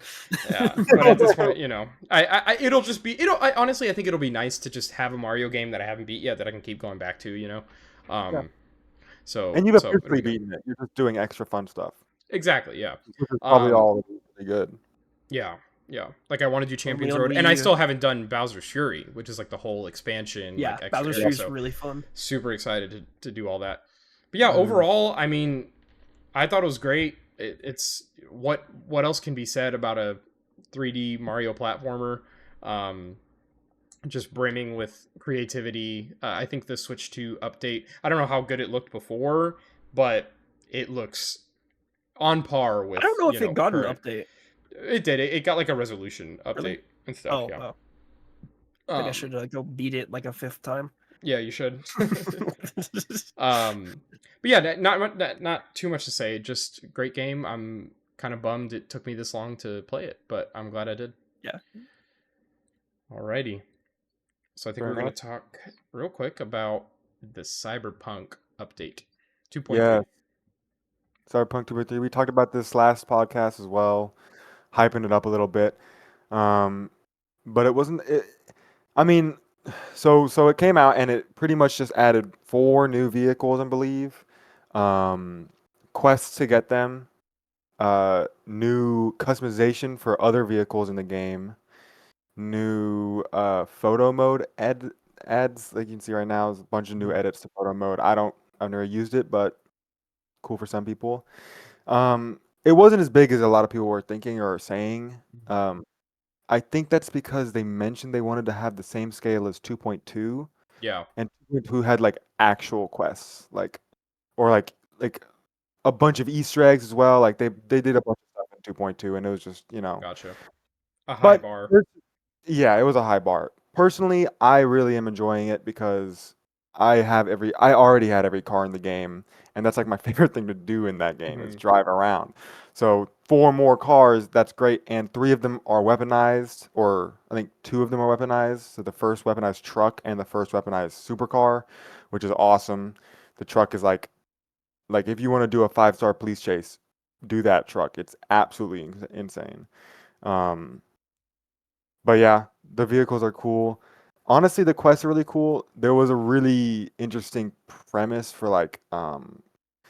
I guess it's kind of like it was like a little virtual store almost where you bought the one of the vehicles and like you like took over like a robot and you walked around the store that was not where you are. Oh, that's cool. That's cool. And it's pretty cool. It's not like a crazy sequence or Yeah. anything. But it almost kind of felt like what we were talking about last time, which is almost testing ideas for Cyberpunk 2. Yep. And I want them to keep doing that. Like I agree. obviously there's huge systems and all sorts of things that they can't do that with, but like Sure. getting that tech in early and or at least testing ideas, like you said. I think it's a great way to do it. I'd be a happy man if we got updates even of this size, like until the next game came out, or at least until Witcher 4 came out. That'd be nice. I agree. Well, and to that point about the systems, they did add 2 systems to the game. So the first one is auto drive. So anytime you're driving, you press G and it starts auto driving to wherever you have pinned on the map. I've used it a couple times. It wasn't crazy bad, but I've seen videos and apparently it's horrible. Okay. It just like stops randomly in the middle of the road and like it can't Like in handle real it. life. Yeah. Yeah. Well, I think See, when you say go on. when you say auto drive, it makes me think of in like Breath of the Wild and Tears of the Kingdom had a really cool feature that like I don't think a lot of people talked about. But if you were like riding a horse and you rode it onto a path or a road, the horse would just automatically like path that road, so you could just stop controlling it and it would like just keep going. I kind of thought The when you say auto The drive, it Witcher kinda made me 3 think of that. did the same thing. So I Oh, guess, really I don't know if interesting. that's where I they got it didn't from, know yeah. that. And that is cool. I think that works with the horse better because it's so slow. Yeah, Also, it's not like 50,000 horses on the road, you know. Yeah. Um, I think the problem is that it's borrowing the NPC AI for driving, and Eric Oh can no. attest the NPC driving is absolutely horrendous in that Yeah. game. So It's not that's great. different. Yeah. But the other system they added, which I haven't tested out, is the taxi. So Delamain in the game, like in lore, he's a taxi service, and you use him in a couple of missions. But after that, you can get a car and drive it, but you can't like use the service. But now you can, and he'll drive you around. It's Yeah, it's just it's another like way to kind of like experience yeah, the it's city. like adding the tram, right? It's like, Yes. am I going to use that often? No, but does it make the world feel more like lived in and functional? Yeah, which I think is cool. Like keep adding these things add up over time. All these Yes. little updates, like in making the world at large feel, uh, yeah, more immersive, I guess.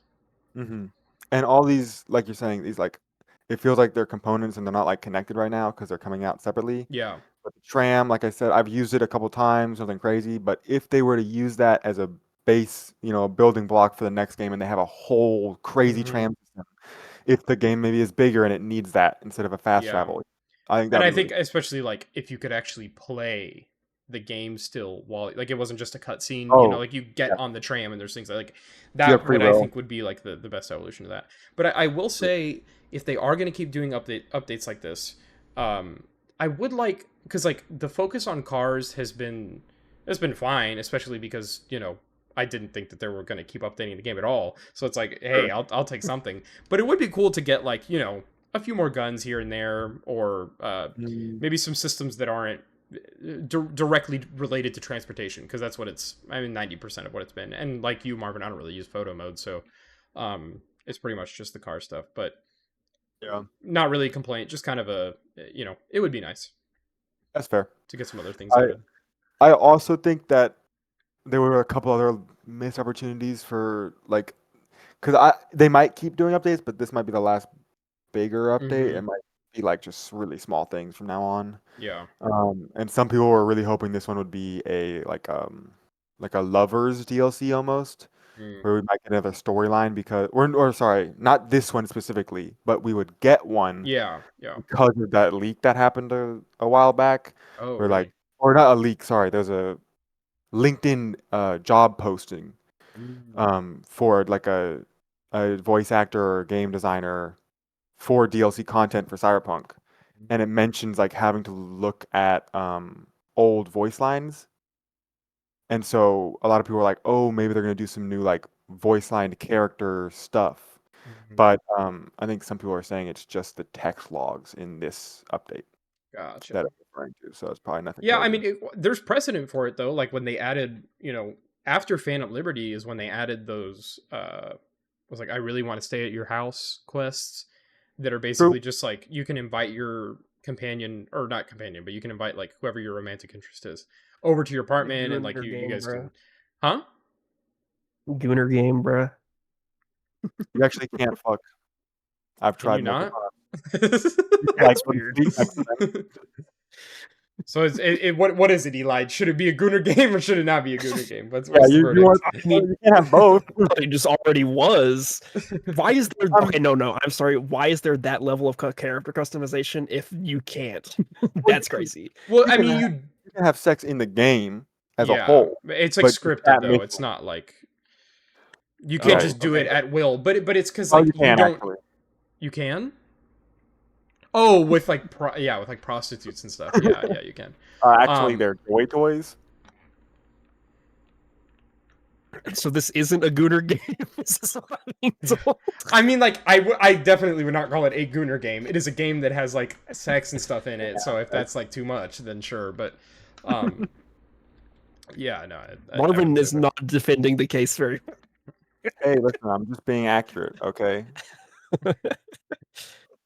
It's Um, not like a crazy thing. I mean, it's not. It's definitely not worse than GTA in that regard. yeah, Okay. yeah, definitely not. But Can you drive a anyway, Cybertruck in this game? no, sadly. Oh well. They don't Yeah, like what's the Elon. point in even buying it, you know? Why is it called that? I thought it was named after the Cybertruck. Cybertruck 76. So, real quick, another quick I finished a game update is Doom the Dark Ages. Bro's the Uh finisher. I am the finisher. That's what they call me. Um I finished it. Trying to think. I was only like 3 levels out last time I talked about it, so nothing too crazy. But overall, I loved it. I thought the last few boss fights were good. They were good. I don't think they were like anything incredible, for sure. But the set piece moments were really cool. And yeah, obviously, in traditional Doom 2016 trilogy fashion, the last few levels they're really just throwing everything at you, um and it felt good. I'd say overall I think the game, because I played on the hardest difficulty, and there are some sickos who like play on hardest difficulty, and then you like ratchet up the game speed to 200%, and you ratchet up like all these like modifiers and stuff. I didn't do any of that. I just played on hardest difficulty, and I do think that it was not hard enough. And I'm not trying to be like an elitist or anything, but I just think that if you're playing on the hardest difficulty, like I wanted a little bit more pushback. It felt like, oh, excuse me. It just felt like, um, like each encounter, maybe I'd die once, and it's just not that I want to be dying a lot, but I just want to have to change up my strategy more than I was. Now, granted, I've played, most of what I play is like first person shooters, and I played all these Doom games, so I'm definitely experienced with them, but I was just hoping for a little more challenge. It doesn't take away from it though, and there's still plenty of like really tough sections. But yeah, good game. I think I gave it a 9 out of 10 before. If I had to grade it again, which I just for reference, I think I would give it the like highest 8 that you could. Like it's right there. I just think that I don't know. I like I talked about last time, I think the aesthetic was not as good as the past couple games have been. I think they've all been had a very singular vision. I just think that fantasy for me is not, it's not really up there for me, and so that kind of informs just some of the level design and the some of the weapon designs and stuff too. I just thought they were fine, But then there's some that are crazy, like the guns that they, for each ammo type, pretty much there's 2 guns, and so one of the ammo types is skulls, and you see it in that trailer right now, and so it kind of crunches up skulls to fire. That first one's like a wide shot, and that's what you have for a lot of the game, but about halfway through, 3/4 of the way through, you unlock the other one, and it looks the same, and I'm like, what is this? But it's basically a skull minigun, so it has like a much tighter spread, and it just like kind of revs up over time until it starts dealing like massive damage.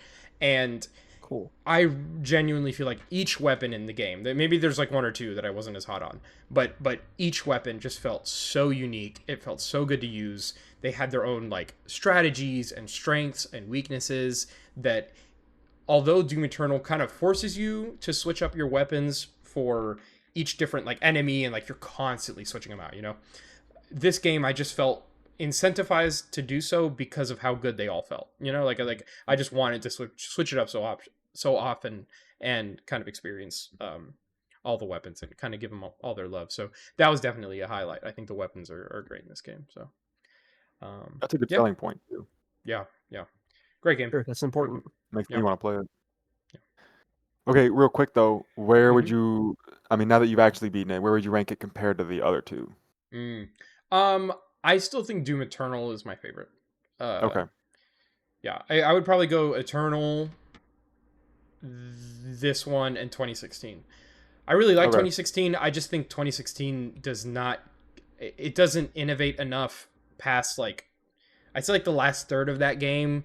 I was just kind of like, let's just cut to the chase and get this over with, Whereas the other 2, I feel like we're constantly evolving, and at the very least in the amount of, or how intense the game was, like it just really ratchets up in the last few bits that I never really felt like super bored. So Gotcha. yeah, but Eternal Okay. is just everything about that game is pretty much perfect in my opinion. So Gotcha. yeah. All right. There was one more game. We'll talk about some news in a second, but another game that I finished. Let's see, I can pull it up real quick.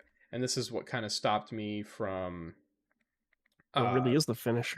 yeah, Oh, I you am I finished am the Avowed? finisher. Yeah, I did Dang. finish Avowed last night actually. You're finishing all this and Wow. not playing Donkey Kong. I know. But yeah, I just wanted to check. I had to check some things off. You know, I worry that I'm not gonna get to certain things if I leave them alone for too long. And Avowed, it was just its time. My girlfriend's been wanting me to play it for a while, or wanting me to finish it for a while.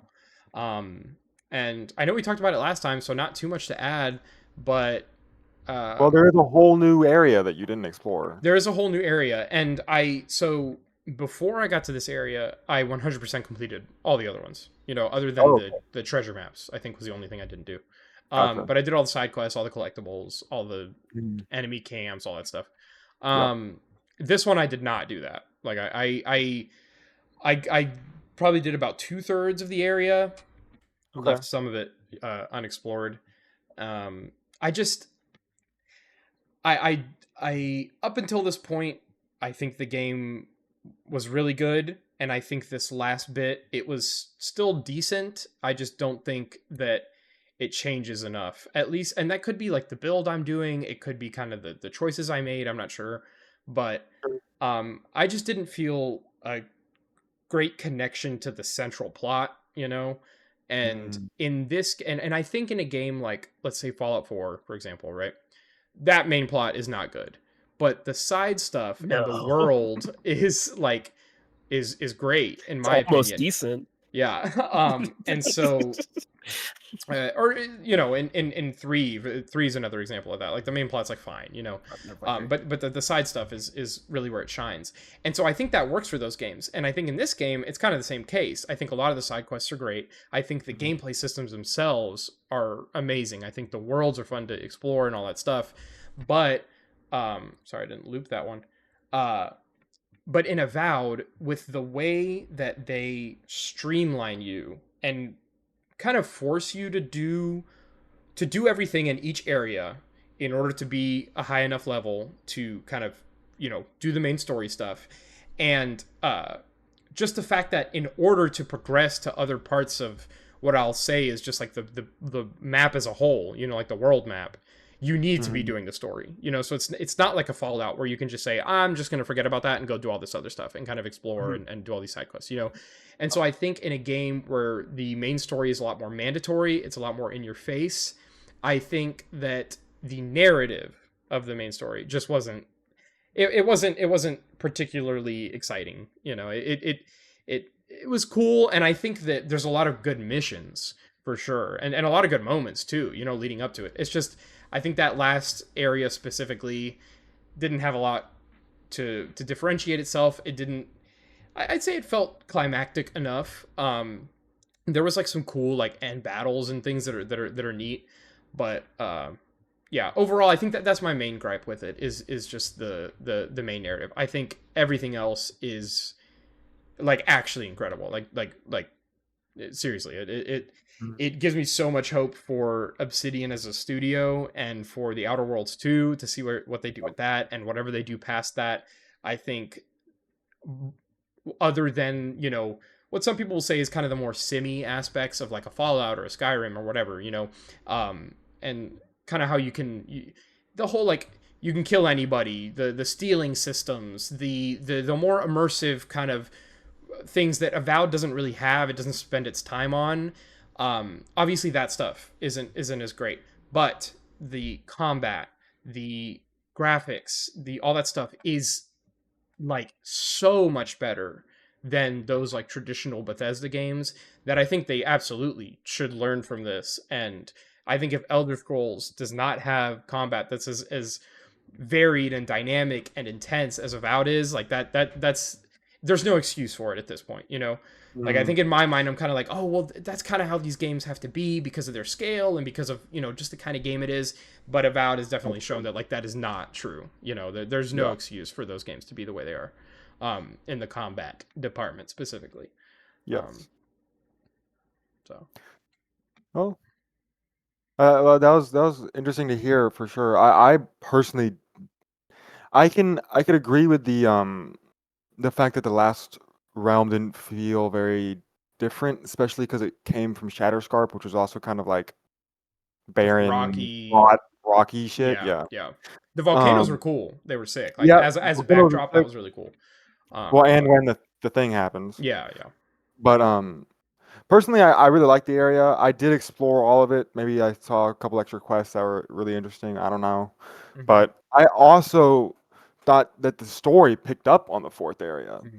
Personally, for me, I feel like the rest of the story had been kind of being like little bit about finding out who this person talking to you is, a little bit Hmm. about fighting this person, a little bit about a this, but it wasn't crazy. And then at the Yeah. very end, they were finally coming together, and I was like, okay, I can appreciate it a little bit. Hmm. So maybe it was more of the story wasn't great, but the final one for me redeemed it a little more. Hmm. That's how I felt. Gotcha. But either Yeah, way, I definitely have some specific gripes that would have to definitely go into like heavy spoilers. So I don't know that we fair want to enough. talk about it here, but um, yeah, I just think yeah, there's no point in going into that stuff. I just thought it was great, and one other thing I would point out is that there were a lot of like, not even really dungeons, but like specific areas and like levels, I would almost say, that were just gorgeous and like so varied from the rest of the game that those I think really kept it fresh and like kind of kept me coming back. I think the presentation of the game is incredible. It's so good. Mm-hmm. And I think the writing also is good as well. I the companions, some are definitely way better than others. But I think overall the writing for them is good. The writing for the side characters is good. Yep. Yeah, I'm happy with it. It was pretty good. It was pretty great. Excited for Outer Worlds 2. We'll see. Yes, Please be I believe good. it. Yeah. Alrighty. So next on the docket, we were going to touch real quickly. Speaking of Fallout, just some news that we got that the next Fallout game has been greenlit. Uh, Mm-hmm. we don't know for sure what what team exactly is working on it. Obviously, more than likely, it's Bethesda. But just to Mm-hmm. note, we don't know that it was greenlit Oh, through them. I mean, Yeah. and also which Bethesda office would Exactly. be Yeah. handling well, Yeah. it. see, I Exactly. thought that's when you told me about this. I thought you were talking about which Bethesda studio. I didn't even know there Hmm. was a chance that Bethesda couldn't. Maybe that I they're think not all that's involved. been reported is that a Fallout game has been greenlit. So that's all we Gotcha. know. Okay. Obviously it's some Microsoft studio, and 99% it's Bethesda. Sure. But yeah, we just don't know exactly. Uh, but yeah, I mean, do we all think that this is just the Fallout game we're going to be seeing in 8 years, and it's Bethesda Softworks that's doing it? Todd and all those people. What do you guys think?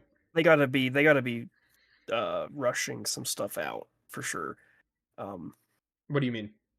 they don't want 8 years to wait or have to wait 8 years with how That popular the that's show is. that's what I'm thinking. Uh, Right? Like, how do you not? It was already such a missed opportunity with the first season to not have a game that's come out recently other than Fallout mhm. 76 to coincide with that. That like there needs to be something. There needs to be a remaster. There needs to be a remake. There needs to be a spin-off. Anything, to Bigger. coincide with at least season 3 of the show. Even if they don't Yeah. have something ready for this year, like they have to be working on something like that. I will say with Fallout 76, I think it was the director was saying that the next, maybe not the next update, but like they're working on an update that's like the biggest one that the Yeah. game's ever gotten, Ugh, Oh which wow. is very, so very excited. interesting. Yeah. Because Wastelanders was such a massive Yeah. endeavor for Yeah. that game that it's like, what could they be adding? That would 100% be the thing to bring me back like fully. If Mhm, they mhm. released another Wastelanders style Yeah, expansion, yeah. like I'd be back in there 100%. It'd be a good excuse to play all the stuff I've missed. I just, for me, there hasn't been that like big hook that's been driving me back. Something like that would totally be it. Did you never do Skyline Valley? No, I didn't. You should. Skyline Valley's Yeah. pretty good. Yeah, but that's one Um, of those things, right? That it's like if they do release a Wastelander style thing, it's like I'm gonna have so much yeah. because they've added a lot. It's just they haven't added like one big thing, you know. Mhm. So we'll see, but uh, yeah, I I think it's got to be they're trying to like you said, Eli, they're trying to rush it. There's reports that ZeniMax Studios, or it was confirmed that Microsoft just canceled their like big new MMO that they were working on. ZeniMax, for those that don't know, are they work on the Elder Scrolls Online, and so they were working on a new MMO, and it got canned. The rumors are that studio or that game got canned so that ZeniMax could start working on or supporting the development of a Fallout game, whatever that is, remaster, new game, Mm. whatever it is. So maybe I hope I think it's ridiculous that for Bethesda we're like seriously, it's like 10 years apart each game, or Yeah. it's like that's what it's going to be if this trend continues. I think we're at like probably like 7 or 8 years apart so far. it is crazy that it takes them so long for so few games. Like, they're a Yeah, big company. yeah, I feel like they're they could. huge. Yeah. And I'm not gonna point fingers, but it's not like these are like the most polished games ever on release. Starfield No. was awful. Well, Like, was Starfield awful compared to the other games though? I feel like I Starfield don't think launched in a Starfield was pretty really. good Yeah, it was pretty pretty good good. state. I just meant buggy wise, like compared to modern games. I feel like Sure, yeah. I didn't need all that, but sure, maybe compared to the other games that had released, I don't know for sure, Mm. but yeah. No, it and that's what makes it sting even more, obviously, is that like at least for me as such a big Bethesda stan, Starfield didn't really hit. So it's like to spend that much time on a game that I thought was like meh. Hmm. The world doesn't revolve around me, but I do think the consensus is that Starfield was kind of like a, it was kind of a dud in the grand scheme of the Bethesda games. I think there's plenty to enjoy about it. But it just kind of burns a little bit more. And it kind of puts into question, like, is Bethesda washed? I don't know. I hope not, but they might be. They might be. I'll say this: being someone who hasn't kept up with 76, it feels more that way. Although I also enjoyed Starfield more, so there's that. Mm-hmm. But Well, I 76, Bethesda isn't even the people doing content Yeah. for 76 anymore. It's oh really? what is it's the company that made Minecraft Dungeons. I don't remember. I'm Oh forgetting yeah, their yeah, name, yeah. but Mm-hmm. yeah, but Marine. they've been doing all the content updates since the Nuka World Oh. thing. So they've basically had every single update that's came out since then has been really good. So they've on fire Been a bit. cooking. Yeah, Yeah. so again, that's the thing. It's like, what is Bethesda doing? Like, what are they? I think Elder Scrolls 6 is going to be good. I think if they just kind of return to form, innovate in ways that make sense and don't do such a big departure like Starfield, because obviously you guys just can't handle that. You guys don't know how to do that well. Um, I think I have hope, but my dream, and it always will be, is that Microsoft goes, "Hey, Obsidian, make us a new Fallout game." That's all I want. That's all I Yep. want. They've got half the Please, main leads and talent from that game. They've proven that they can pump out like 3 games a year. Let them cook for a few years on one. there's And no I way it's mean, not what?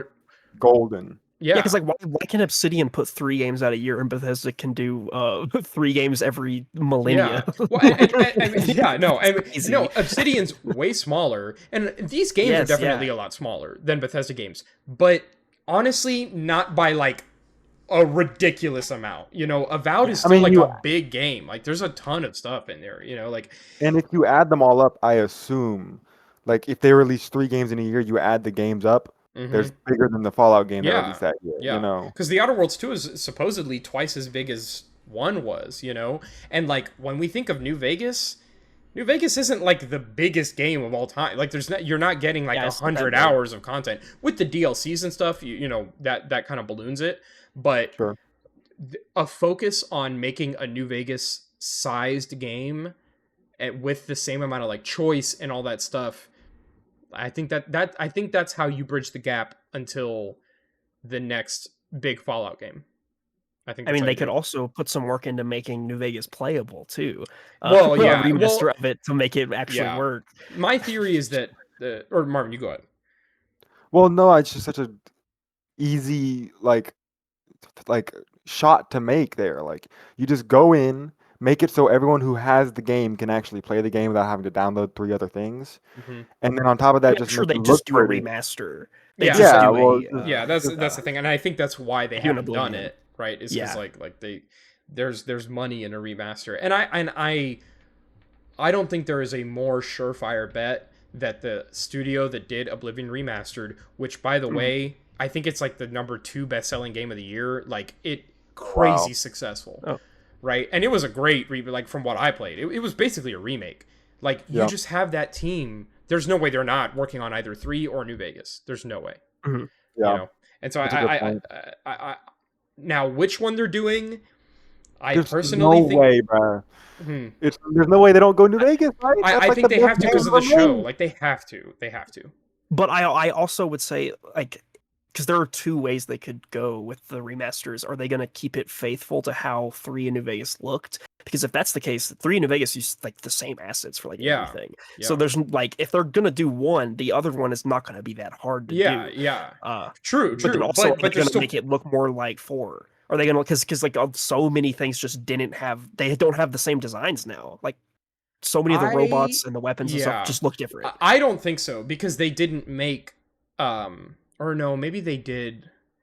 Okay, so I believe, and I could be wrong, I'll look into this later. I believe what they did with Oblivion is it was built foundationally, it was still the same game. So it was still the Yeah, same yeah. creation engine game, but they used Unreal Engine 5 to make everything look completely different. And I think Yeah, that's what yeah. you do with Fallout. I think you do the same thing. It's like you have the same world, you make everything look 10 times as good, and then because I don't think you bother recreating those entire games in the updated Fallout 4 engine, because that engine's already like. They probably do it in Oh, the creation engine too. Like they do it in the Sure, Starfield is one, that what they sure. did in for Oblivion? No, in Oblivion, yeah, Oblivion's just straight up running the same. It's like exactly the same. Yeah. And then like it's you were right. That's what it was. Hmm. Um, Yeah. Yeah. So I but think that's what you do. that But do right. you think that New Vegas like is stable enough to do that? Well, That's I what mean, I would question. obviously, you would spend a good fix amount of that. time fixing that. Like Yeah. I don't know how game development works, entirely, but I would just imagine that devoting resources like to dialing in on why that game is broken and fixing it, and then just upgrading the visuals in Unreal Engine 5 is a way smarter use of development time and money than completely recreating the game in Creation Engine 2. I I, Especially because it I would works so. assume so. Maybe they I didn't would have to like them fix the to servers, but re-implement some of Yeah, that cut content that was that's cut the from New dream. Vegas. That's the dream. That's the dream. But I do Because there's think so you would need to much. get. I think you get Obsidian involved at that point, at least for Yeah, yeah. input of like because Mhm. those some of those leads. You have Josh Sawyer. Was I don't think is it Chris no, I think Chris Avallone is the guy that used to be there. One of the other lead Yeah. writers and stuff like I think you consult them, you consult the people that are still around that worked on that game, and you'd be like, what was cut because of like a time limitation, Mhm. and what was cut because you guys just didn't think that this would be good. pretty Yeah, good. because some of the content definitely is stuff that's like this would be weird if it Yeah, existed. yeah, Uh, yeah. So we'll see. I would like an announcement soon. I don't want to with Oblivion, that whole shadow drop thing. No, let's not shadow drop it. Just let us know that this is happening, please. the fact that they didn't show anything at the Xbox showcase is what makes me think that like it probably won't be for a while. Yeah. Yeah. Because I think they would have been like, it seems like something that would come out before Fallout Season 2. Like they'd be like, this is because it's Maybe, prequel-ish, assuming into Vegas. but if they shadow dropped Oblivion, maybe they're even if they don't shadow drop it, maybe they're still like trying to stick to a shorter timeline. So I think True. a fall Xbox showcase before the shows release in the winter. Is I it think December? that Is timing that when it matches comes up. out? Yeah, December. Yeah. So yeah, I think you have to have something for the show. Fallout 76 big update would be nice, and Yeah. it's a step in the right direction. But with how many people bought Fallout 4 when that first season came out, when how many Yeah. people were playing it, Yeah. it was ridiculous. Like, it was absolutely ridiculous, and there's no way that coinciding that with a new game release would just sell gangbusters. And I don't even think we're going to see like anything crazy from Fallout 76 this year because they would have shown it at the Xbox thing. Yeah, They, so there you go. Yeah. why would they not have shown off like because they've done that almost every other Xbox thing. They're like, here's what we just added to Fallout 76, and here's what's coming later in the year, and there was nothing this time. Which was well, super weird. let's see with their next showcase if they do another big one in the fall.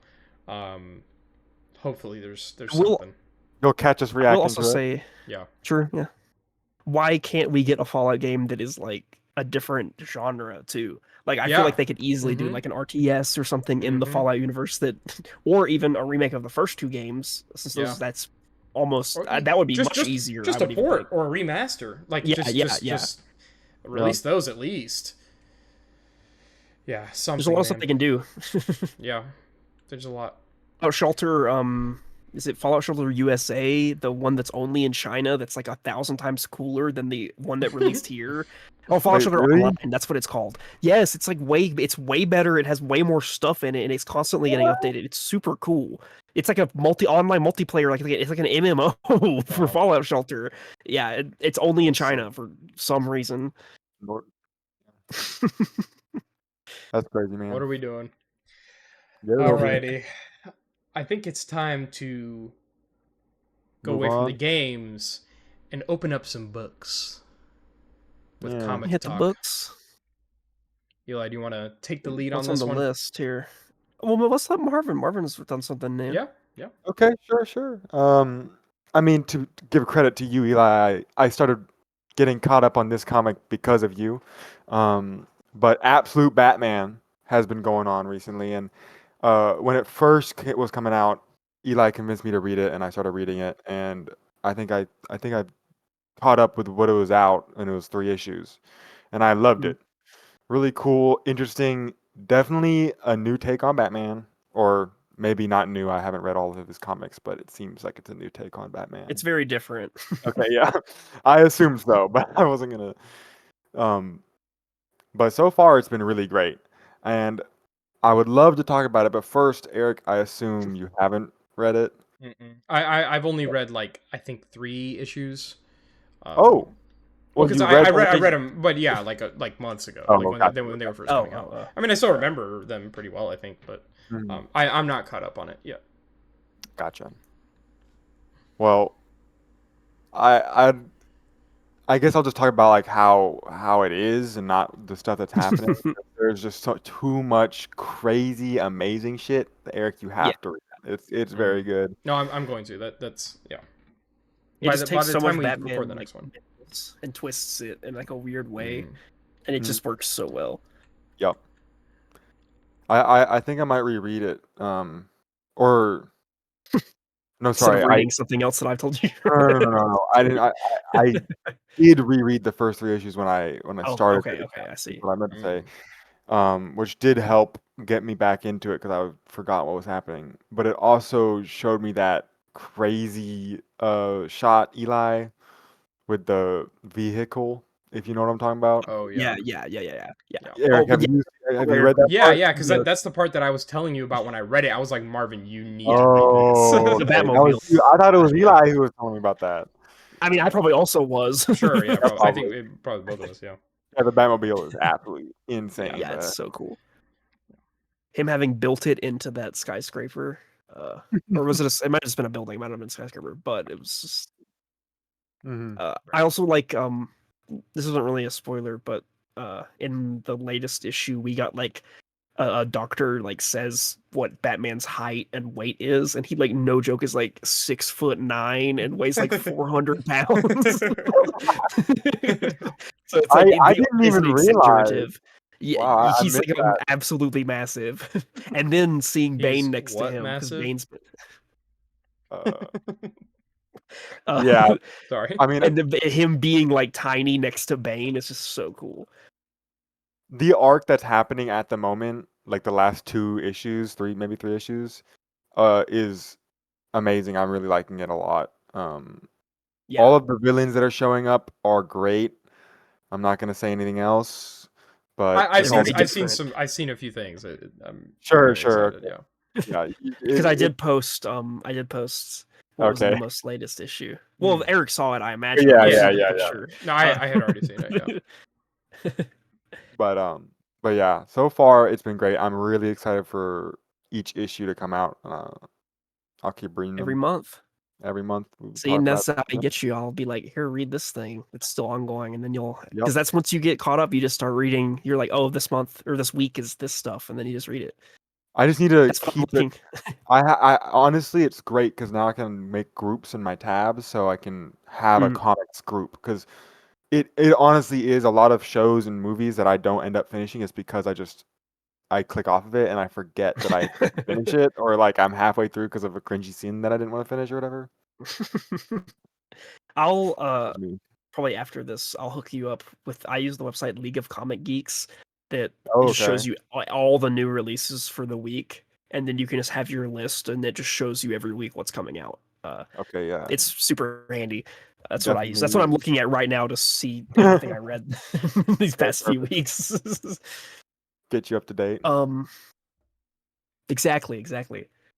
Well, if you're done, because I agree, it's crazy. Um, It is crazy. the the Ultimate books have been coming out still. You guys haven't read any of them. Um, Okay. oh well, you started read. Oh wait, hold on. I Is Eric finished. about Well, to drop a truth no, no, bomb? no, no, no, no, no, no. Not Okay, dropping a truth well, bomb. But I did finish. Finisher I mean, return. I read all of like the initial event. okay, yeah, Yeah, yeah, yeah. true. But Okay. I mean, Well, you need to. Much farther than me. yeah. Now I need to start reading like the Because actual Ultimates or whatever it's called. the Ultimates is definitely the best book that's going, I and think I'm then just gonna go ahead and read that, and maybe like Mhm. Spider-Man at the same time, because I just Well, X Men's also really good. Oh, because there's X-Men too. Yeah, Oh yeah, man. Ultimate X Men's really good. I'll read those three. I'll Um, read those three. the those are the ones that are like ongoing. Ultimate Wolverine is like fine. Uh, that's not I've the thing that I kind of don't like about Ultimate Wolverine is that all the other books are so unique and they like twist the characters so much. But Mm, Ultimate Wolverine almost is just kind of like it's like if Wolverine was made into the Winter Soldier, and it's like that's really cool. But then it's just who rescues him? Oh, it's just the X-Men. It's just like oh, all of it's just they. I mean, they're not the just X-Men. the They're like the normal X-Men. Resistance. But yeah, Oh, it's just the X-Men basically. And it's like oh. I don't know, you could have done something kind of cooler with that Hmm. because all the other ones are like here's kind of different takes. Yeah. Mm. And then Black Panther. Black Panther's been like fine. It's not as cool as I thought it would be because it's kind of like uh Moon Knight, but Moon Knight's like it's more like Ra and Khonshu are like working together to try to like take over Wakanda and like Africa in general. And it's been getting into some like stuff with vibranium and stuff like that. It's good. I've been liking it. Um, and then Ultimate Spider-Man Incursion is Miles. His came over uh Ooh. to the universe, and he's about to kind of jumping around and seeing what all the different people are doing. Uh, it's a fun book. It's only 2 issues, so it's not nothing that crazy. I think it's only going to be like 4 or 5 too, so it's not nothing wild.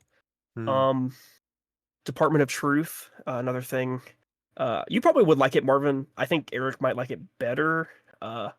It's very good. The current arc is about the Hat Man and 4chan.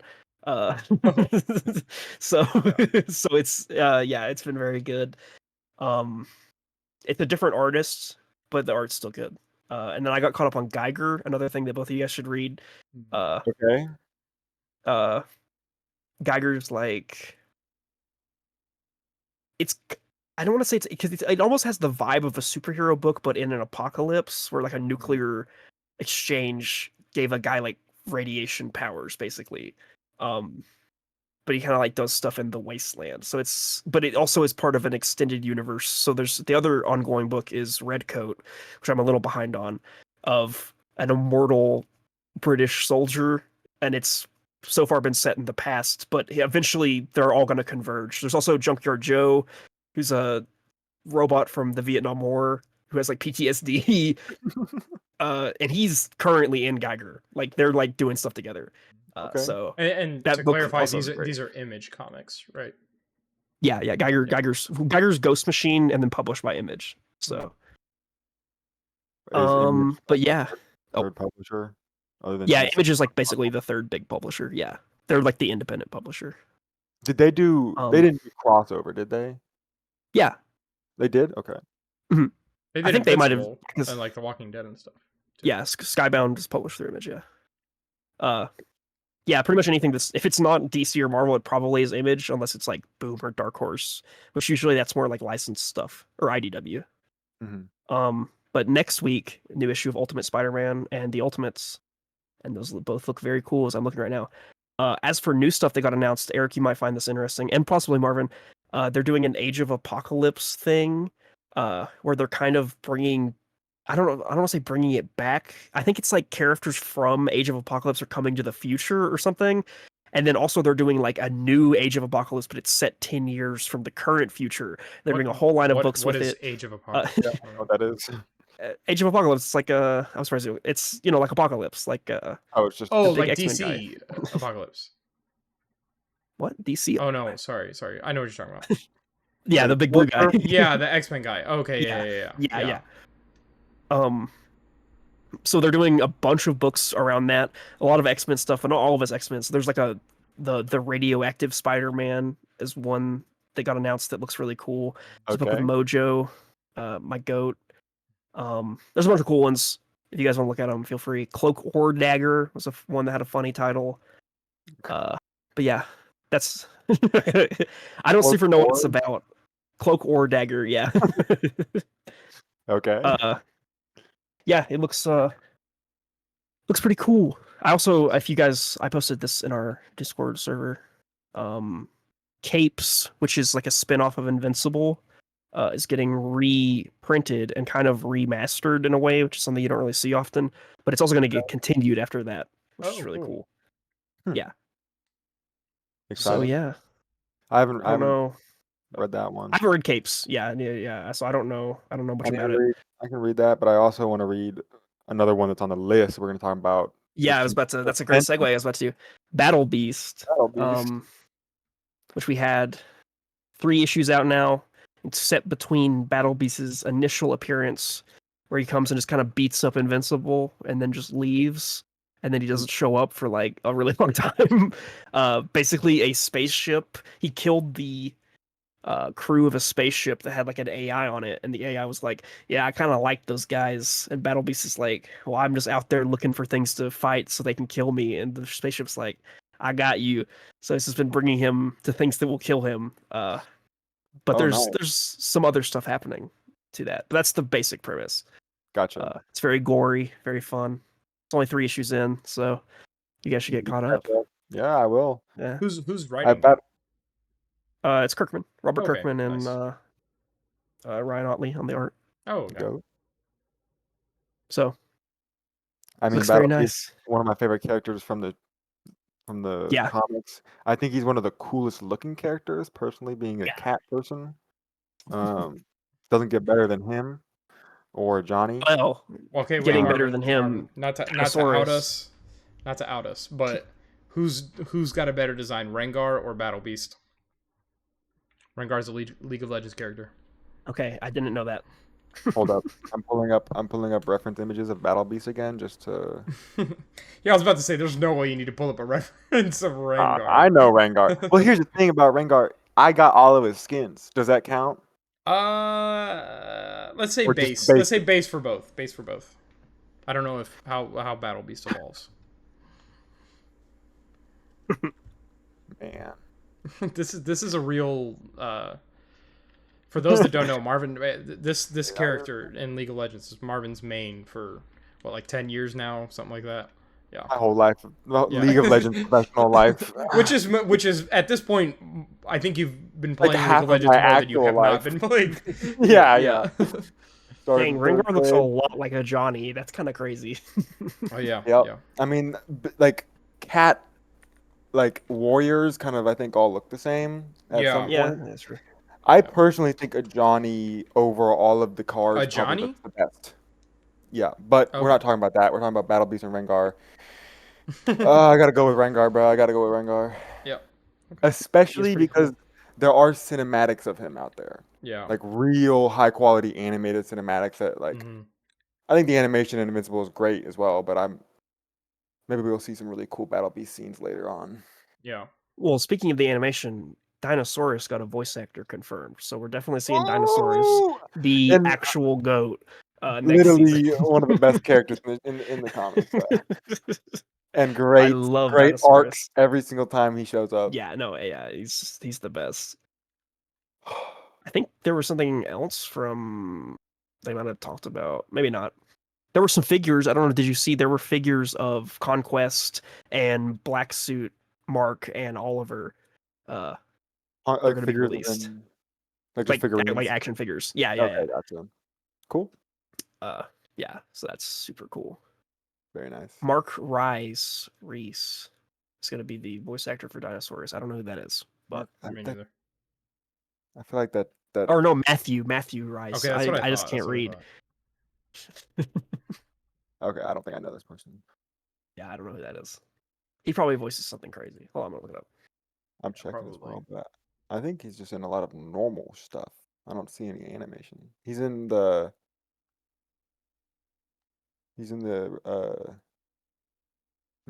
what's his name?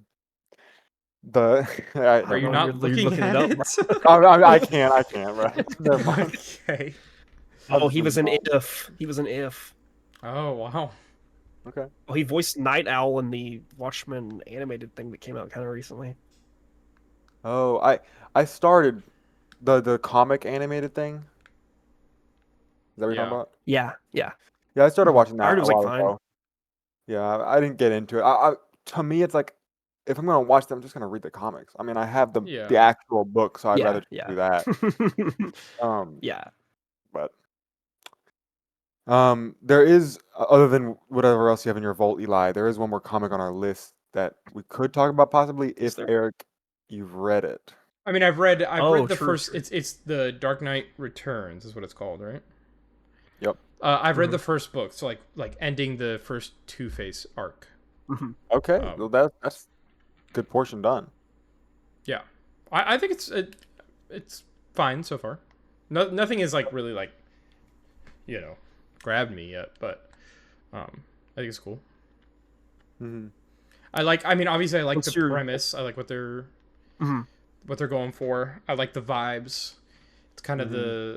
the like end of an era kind of feeling, but beginning of a new one, and like seeing where Batman fits into that picture, And Yep.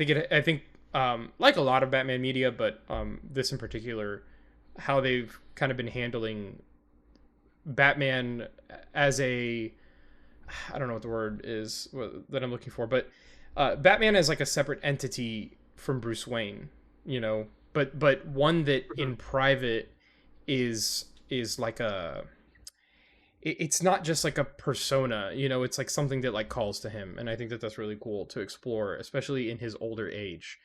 Mm-hmm. you know so that's been my favorite part so far. Oh, nice. Once you're done with that, because I think I know Marvin started reading it, but you should both read The Long Halloween. Yeah. Because that's super, super good. And then Dark Victory, which is the sequel to it, which is even better. Okay. I'll put Because that that's on the list. more, yeah, it's more, I don't know, or because it's not like, it's got a different vibe to it. Yeah, sure. Right. Sure. I mean, The Dark Knight Returns is very like brooding and like introspective, yeah. and like yeah. Yeah. I also think it does ramp up in storylines. Yeah, Personally, it definitely is better as it goes on. I think if I remember correctly, the first, like you said, is the Two-Face one, Mm-hmm. and then I assume. Don't say who the next Yeah, one is. I'm just trying to I mean, remember in my he head. shows up. Well, no. I'm talking about. Anyways, it doesn't matter. Either way, I think the other arcs are also really good, and I'm excited to hear what you have to say about them. Yeah, I'm excited to keep reading it. Alrighty, guys, I have a little question for you. What's your question, Eric? I think I know it. I'm gonna play something, and does it resolve? I think it does.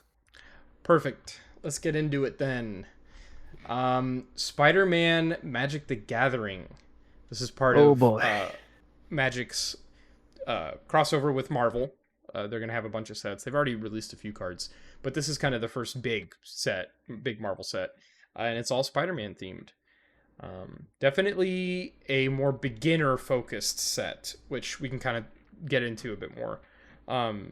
Well, I don't know if I would necessarily. Well, we don't really know that because, to be fair, most of these cards that have been shown off are in the welcome decks, which are meant to be a beginner for beginners. So then So, what is the breadth of this product then? Like what is the so basically, here, if you want to, so what we're scroll down just a little bit more of right there that start where it starts changing to white, like all those Spider-Man right before Aunt May, all that stuff up there is standard legal. Okay. That's going to be in the main set. Okay. Now, not everything below that is standard legal. Anything with the SME is Spider-Man Eternal, like code or whatever, Okay. is not going to be standard legal. So those are the kind of the ones that's going to be that Amazing Alliance, I think, is SME. Spider-Man So 2099, Miguel O'Hara. okay. These are all Yeah, commander legal though, right? Yes, yeah, they're Okay, Eternal okay, legal. okay. Yeah. Okay, gotcha. Okay. Spider-Rex. Oh my god. Yeah, Spider-Rex got a card, and he's just Colossal Dread Maw, basically, which is perfect. Wait, go back to the top just really quick, because for Yeah, these are kind of like Spider-Ham, some of the main cards. the main Spider-Man of the set is the one you're hovering over right now, the Peter Parker card. It Mhm. flips. It's Peter Parker, and it's interesting because I think it's one of the first modal cards, or like dual face modals, that you can actually transform. You can cast both sides and transform the front side to the forth. back. Yeah, Oh, back and forth, but not back and you can forth. transform Peter to Yeah. Spider-Man, but not the other way around. Which is honestly kind of, I guess that is kind of weird, but I get like Peter doesn't really have much utility. Also, it's really good. It's kind of Yeah, crazy. it's crazy. Web So- slinging is a really cool ability. Mhm. That's all I had to say. I was just gonna explain web slinging is Oh yeah, you can, it says you may cast a spell for its web slinging cost if you also return a tapped creature you control to its owner's hand. I've seen this a few times. A busted ability. It's really cool. yeah. How do you think the design inspiration came from? Like, where do you think that came from? Because I was kind of just thinking about that while you were reading it off. It honestly might be in the way, if you kind of think maybe the motion itself of like you tap a tapped card kind of has movement almost implied to it, and then web slinging returns it to your hand, which kind of is bringing it up, and then you're playing something down. It's Yeah. it's a little, but I don't really know how else you would relate web slinging to that action. The tapped synergy is nice though. Like tapped creature synergy. It's really good for vehicles, crewing, the new spaceships from Edge of Eternities. I think this card in general just like is pretty good. Yeah. They built a deck around it. Origin of Spider-Man's really cool. I know we talked about this a little bit off camera about how maybe they'll be doing maybe cycle's not the right word, but doing origin of for a lot of different characters. So like origin of like I was saying, for instance, Captain America, or like origin of Captain America be buff up a card, make it like a human soldier, and then it could go into like suspend or not suspend. They could phase out to simulate him being under the ice for like a turn or two, and then it comes back. Oh, that's cool. That would be cool. Yeah, I like that. I'm sure there's a lot of stuff they could do with it. That'll be assuming it's a cycle, which just the way that this is kind of worded, like Origin of Spider-Man's kind of awkwardly worded, awkward in a way that it's almost like it's templated to be used often. That was my thought. I think that'd be really cool. Yeah, Him there is really funny. I think it's the most creature types on a card because he buffs all those individual like animals. That's funny. He's gonna go into my spider deck. Very funny This inclusion. Spider-Man 2099 is one of my favorite cards that they've shown. It's so cool. Yeah. You can't cast it on your first, second, or third terms because he's from the future, but he still only costs a little bit of mana, and his effect is really powerful. So, And Yeah, you just can't cast him. So if you can cheat him out or get him out another way. True. Good point. So he's still getting around it. True. And we don't have to stop on every Whip. single card, but like, ones Yeah, that yeah. are particularly interesting, just let me know and I'll stop. Whip, we got a sound. There's a couple sound effect cards. Yeah, I love Whip those. being I the love that. Spider-Man sound. Yeah, it's Love very that cool. Aunt May's a card. Yes. I mean, this was definitely expected, but I like that even not just Spider-Man, like a lot of characters are getting different cards for them. Yeah, yeah. More than one. Yeah. Doc Ock, Venom. The art The Doc Ock. is great. I like how that Doc Ock is more based on like the Raimi movies design. Because some of the other arts with Doc Ock is not that, which is I'm liking. Nice. That Venom art's super cool. I have a question. Why or Spider Eli? Rex, love it. Yes. If you scroll up, Eric, to MJ Rising Star, what is this in reference to? Does she like become a model in the comics or something? She's like an actor. She's an actor? Mm-hmm. I thought she was a journalist. Am I crazy? She's a journalist in the PS4 game. Oh, okay, that's only in the PS4 game. Yeah. Gotcha. Or she's like a photographer or something. Yeah. Okay. Gotcha. Spider Islanders is really cool. The art on that's kind of gnarly. Yeah, I like it. Cop guy is super cool. Yeah. Mask Me. So this is something interesting. Like with one like there with Mask Me Hour. There's a couple cards that are like this. Like that's just Spider Cat, right? But it's not a legendary creature. So like there's a couple that it makes sense. You can't have every single creature in your set be legendary. Fair enough. So it's like an interesting way to get around it, I guess. But it is a little weird. Yeah. There's that one. There's if you want to keep, I mean, I'm sure we'll pop up some other ones. There's Silvermane was on one. This Miles card is just the effect is all right, and so you will see a pattern, especially because I think these are these part of the like welcome decks. That's Eternal. I think yeah. So that's welcome deck. Yeah. The set symbol's different. They're very simple, is what I would say. I think like they are a lot to do with just +1/+1 counters and simple keywords.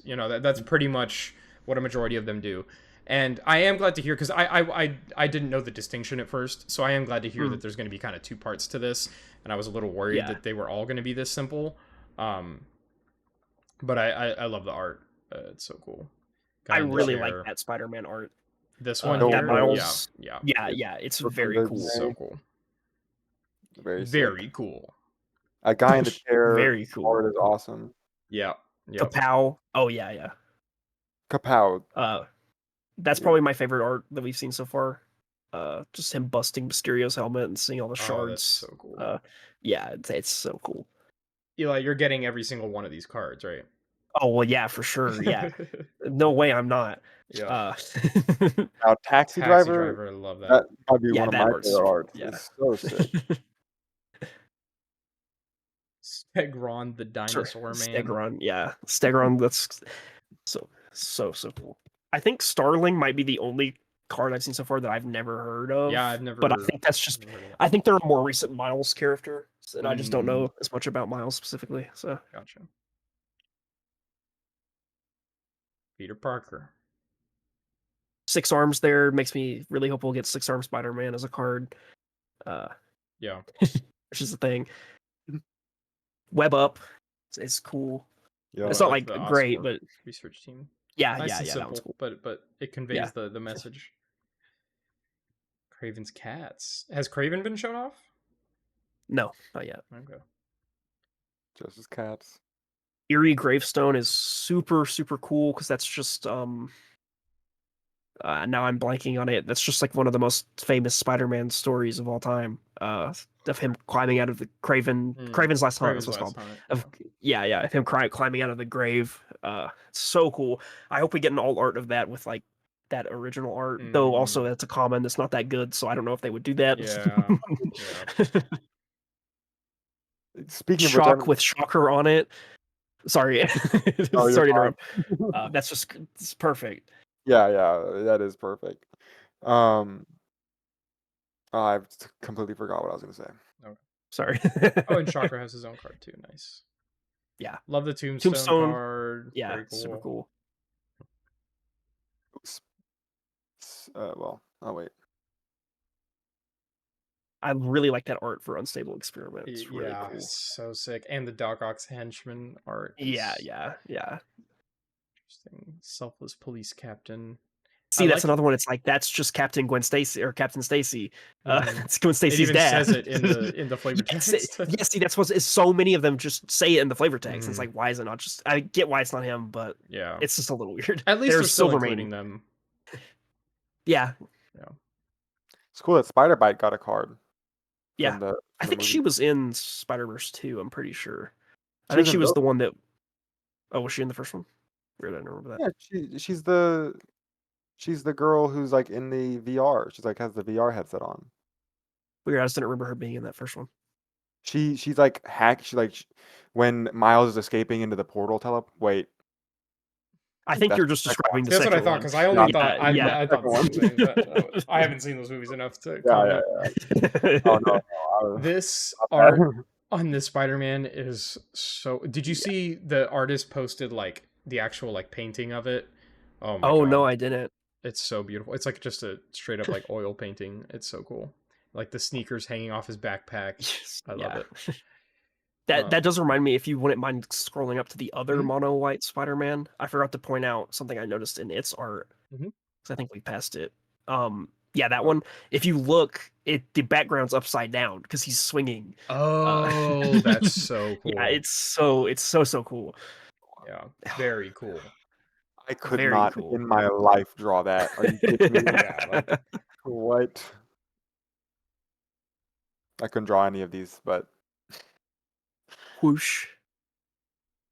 ooh, Daily Bugle reporters. I don't know if I scrolled too far. Oh no, I did. Spider-Bot is a pretty decent card. That'll go in my spider deck for sure. It's got superior Spider-Man flavor text, so I'm sure we'll get a superior Spider-Man card, which is so cool. It'd be a good way to get a black like kind of normal Spider-Man, mhm. because it's, I don't know if you know, Superior Spider-Man is Doc Ock that like swapped he was super old and was gonna die, so he swapped minds with Peter and became Spider-Man for a while. So who is amateur hero? What is this? He's just some dude that liked Doc Ock a lot, and then Spider-Man like saved him, and he was like, I'm gonna become a hero. That's pretty I don't cool. know a lot about him. Future Flight, I'm pretty sure that's a reference to something, but I can't remember it off the top of my That's head. not terrible. Not terrible. But It is I insane love that the that art on Grendel this. spawn of Null. Why is it a 3/3? Oh You have yeah. like a skyscraper-sized dragon, and it's a 3/3.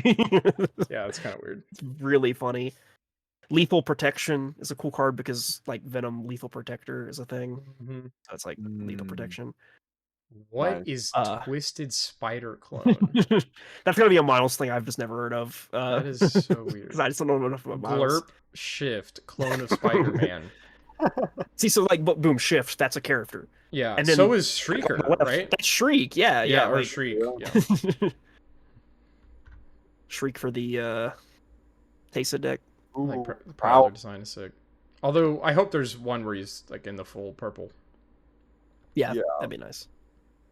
Like the Mary Jane's got a card. That is crazy. Smiling man. Dan is on the Merciless or is that his name? Fancy Dan. Oh, the alt arts are here. Oh yeah. These were revealed a Oh, while ago, but they're just so cool. yeah. Oh yes, I forgot about these. I guess it didn't show. There's an art for the like kind of the main Spider-Man that was at the very top. That's like just the Steve Ditko art, like some of the OG art, which is super super cool. I Where don't was remember it? it showing up. It was Oh, like okay. the second card there. Oh, But I don't. You clicked on it. I don't think it was showed it. Yeah, I'm Which is not oh, weird. seeing any green Uh, Max on it. oh, I see what you're saying. but also like I've already seen there's a decent amount of like comic artists that are actually doing the art for this. That Origin of Spider-Man is Bill Sikowitz, I think is how you say his name. Mm. Uh, he does Yeah, the like he's a art is pretty so famous cool. artist. Yeah, there's one person that I wasn't super familiar for Magic cards, and I looked her up, and she does comic art, and I'm sure we'll be getting even more just stuff ripped from comics, Mm. which I'm super excited for. But we're also getting I'm pretty sure, I feel like I see no one talking about this, that there's supposed to be a Marvel bonus sheet in this set with Oh, other characters in it. That would be cool. I'm like almost positive I read that, but Okay. maybe not because I feel like I never hear anyone say anything about it. But we also did see that action figure. There's an Agent Venom or Agent Anti-Venom action figure that's gonna come with a card, and it was leaked that there's a few characters that are gonna come with that. They're not all Spider-Man. There's an Invisible Woman and a Doom 2099. They got leaked, so yeah, gonna have to be Nice. buying a lot of action figures, I guess. I'm excited. But tomorrow is the full, or not the full reveal, but like the actual like showcase, because all this stuff is just they like gave those few at the top there. Those is the characters from the first Spider-Verse. They give us IGN, just it's like a teaser. And then just the and then welcome decks. and the welcome decks, yeah. Gotcha.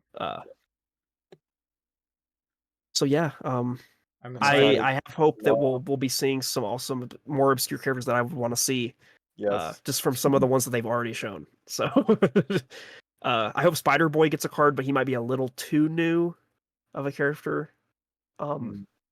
Web Slinger, please make a Web Slinger card. They have to. They're going to. Right? Yeah, if they're making an entire Spider-Man set, I think they're gonna have everybody. like, there's no way. Yeah, especially because of the ones they've already shown off that are in the welcome decks. Like, there's already a good amount of like crazy characters and Yeah. Spider-Rex getting a card is definitely a massive W because I love Spider-Rex. I'm trying to think. Spiders, man, I would like to get a card. I'm sure he would be black too, so I could probably put him in my spider deck. Or maybe not black, but like black green or something. Probably black green. It's just so perfect. Yeah, I don't know if you guys got anything else to add to Spider-Man. No, not really. I'm excited. We'll have a lot more to gush about starting tomorrow. Next episode of the pod, 3:30. We'll cover everything that's revealed afterwards. But We're other than that, sorry. Well, we have one more. Also, they showed the Katara. There was a Katara for the right, Avatar. That's right. Yeah, we saw this. Frankly, the ability's like a little lame, but I'm sure it'll be like the Spider-Man set where there's going to be other Kataras. I'm sure there'll be like maybe a mono blue one, blue white. I think would also make sense. There's definitely going to be a mono blue one. There has 100%. Yeah. This. I think the art, right? Mm-hmm. Yeah, it's beautiful. Just not specifically on this card, but like I just am still a little upset. Not upset, but a little peeved by the whole we want to make a powerful staple, let's just have it double some sort of trigger. Yeah, I think make it a panharmonicon. Yeah, I think it's just lazy design, and I think it's making that effect so present that like I don't know, it doesn't feel special anymore, It is kind of a shame that that's applied to because it almost makes sense in a way for Katara, because if you want to build like a deck of like the gang, like easily you put Katara and Sokka and Toph and Aang. No, and I think it's a cool ability. It's just oversaturated, like that's they're just using it way too much. It's a shame that it is oversaturated because that it kind of makes it less unique, because it's like that would work perfectly if for her to be like the support character kind of. But I would love to get some insight, and I'm sure it exists out there, so I'm probably just ignorant to it, but I would love to get some insight into why they're doing so many cards with that effect. And we're seeing a lot, even more specifically with token doublers. I feel like every set there is a mono white 6-drop that doubles tokens. It's every single set we get one of those. It's like, okay, I mean, I'll take it, I guess. Yeah, it's fine. I mean, I'm not gonna cry about it, but just a weird trend, I think. And then the last thing I think was what Eli sent me. Do you want to look at that on here? Well, we'll scroll up because there's the other card. There's the other. Right. Sorry. Yeah. Yes, they just haven't shown the actual. I can't really. If I click on it, it'll. Oh, okay. The proportions will go off. So. What is her name? Her name, Marvin? I forget that person's name. Princess Yue. Ah, that's right. Yeah, she becomes the moon. I love the border. The art. Yeah, the border's so cool. Oh yeah, bro. I'm so curious as to what that circle is in the top left. Is like the Water Nation symbol that's going to go there or something, but like, why is there nothing there? It's Is that going to be like some sort of a mechanic? It's very That's strange. interesting. I 'Cause mean, who knows? It's got to be. It looks like it's been erased, right? Oh, for sure. There's Yeah. something that's gonna go there, 100%. Yeah. It The could set just be symbol, right? the what? Oh yeah, it could be the set symbol. Yeah. Has it been shown But off? they've shown the set symbol. Yeah, Okay. it's Yeah, it's but like Aang's head. well, but they could just put the set symbol here. I guess, but like, still. why would they have How would removed they it? hide though? it? I mean, Yeah. I didn't show anything else. Maybe that's why. I don't know. Yeah. I don't know. Well, we'll see. We'll see I'm tomorrow. excited. Yeah. Well, I don't think that one's tomorrow. That one's July 26th. Gotcha. That's So one. we got day 2 days after of magic. tomorrow. Day after Yeah. tomorrow. Yeah, get it right. Yeah, my bad. Idiot. Alrighty. Okay, let's. A new Fortnite emote just dropped while we were recording. No way. What in the world?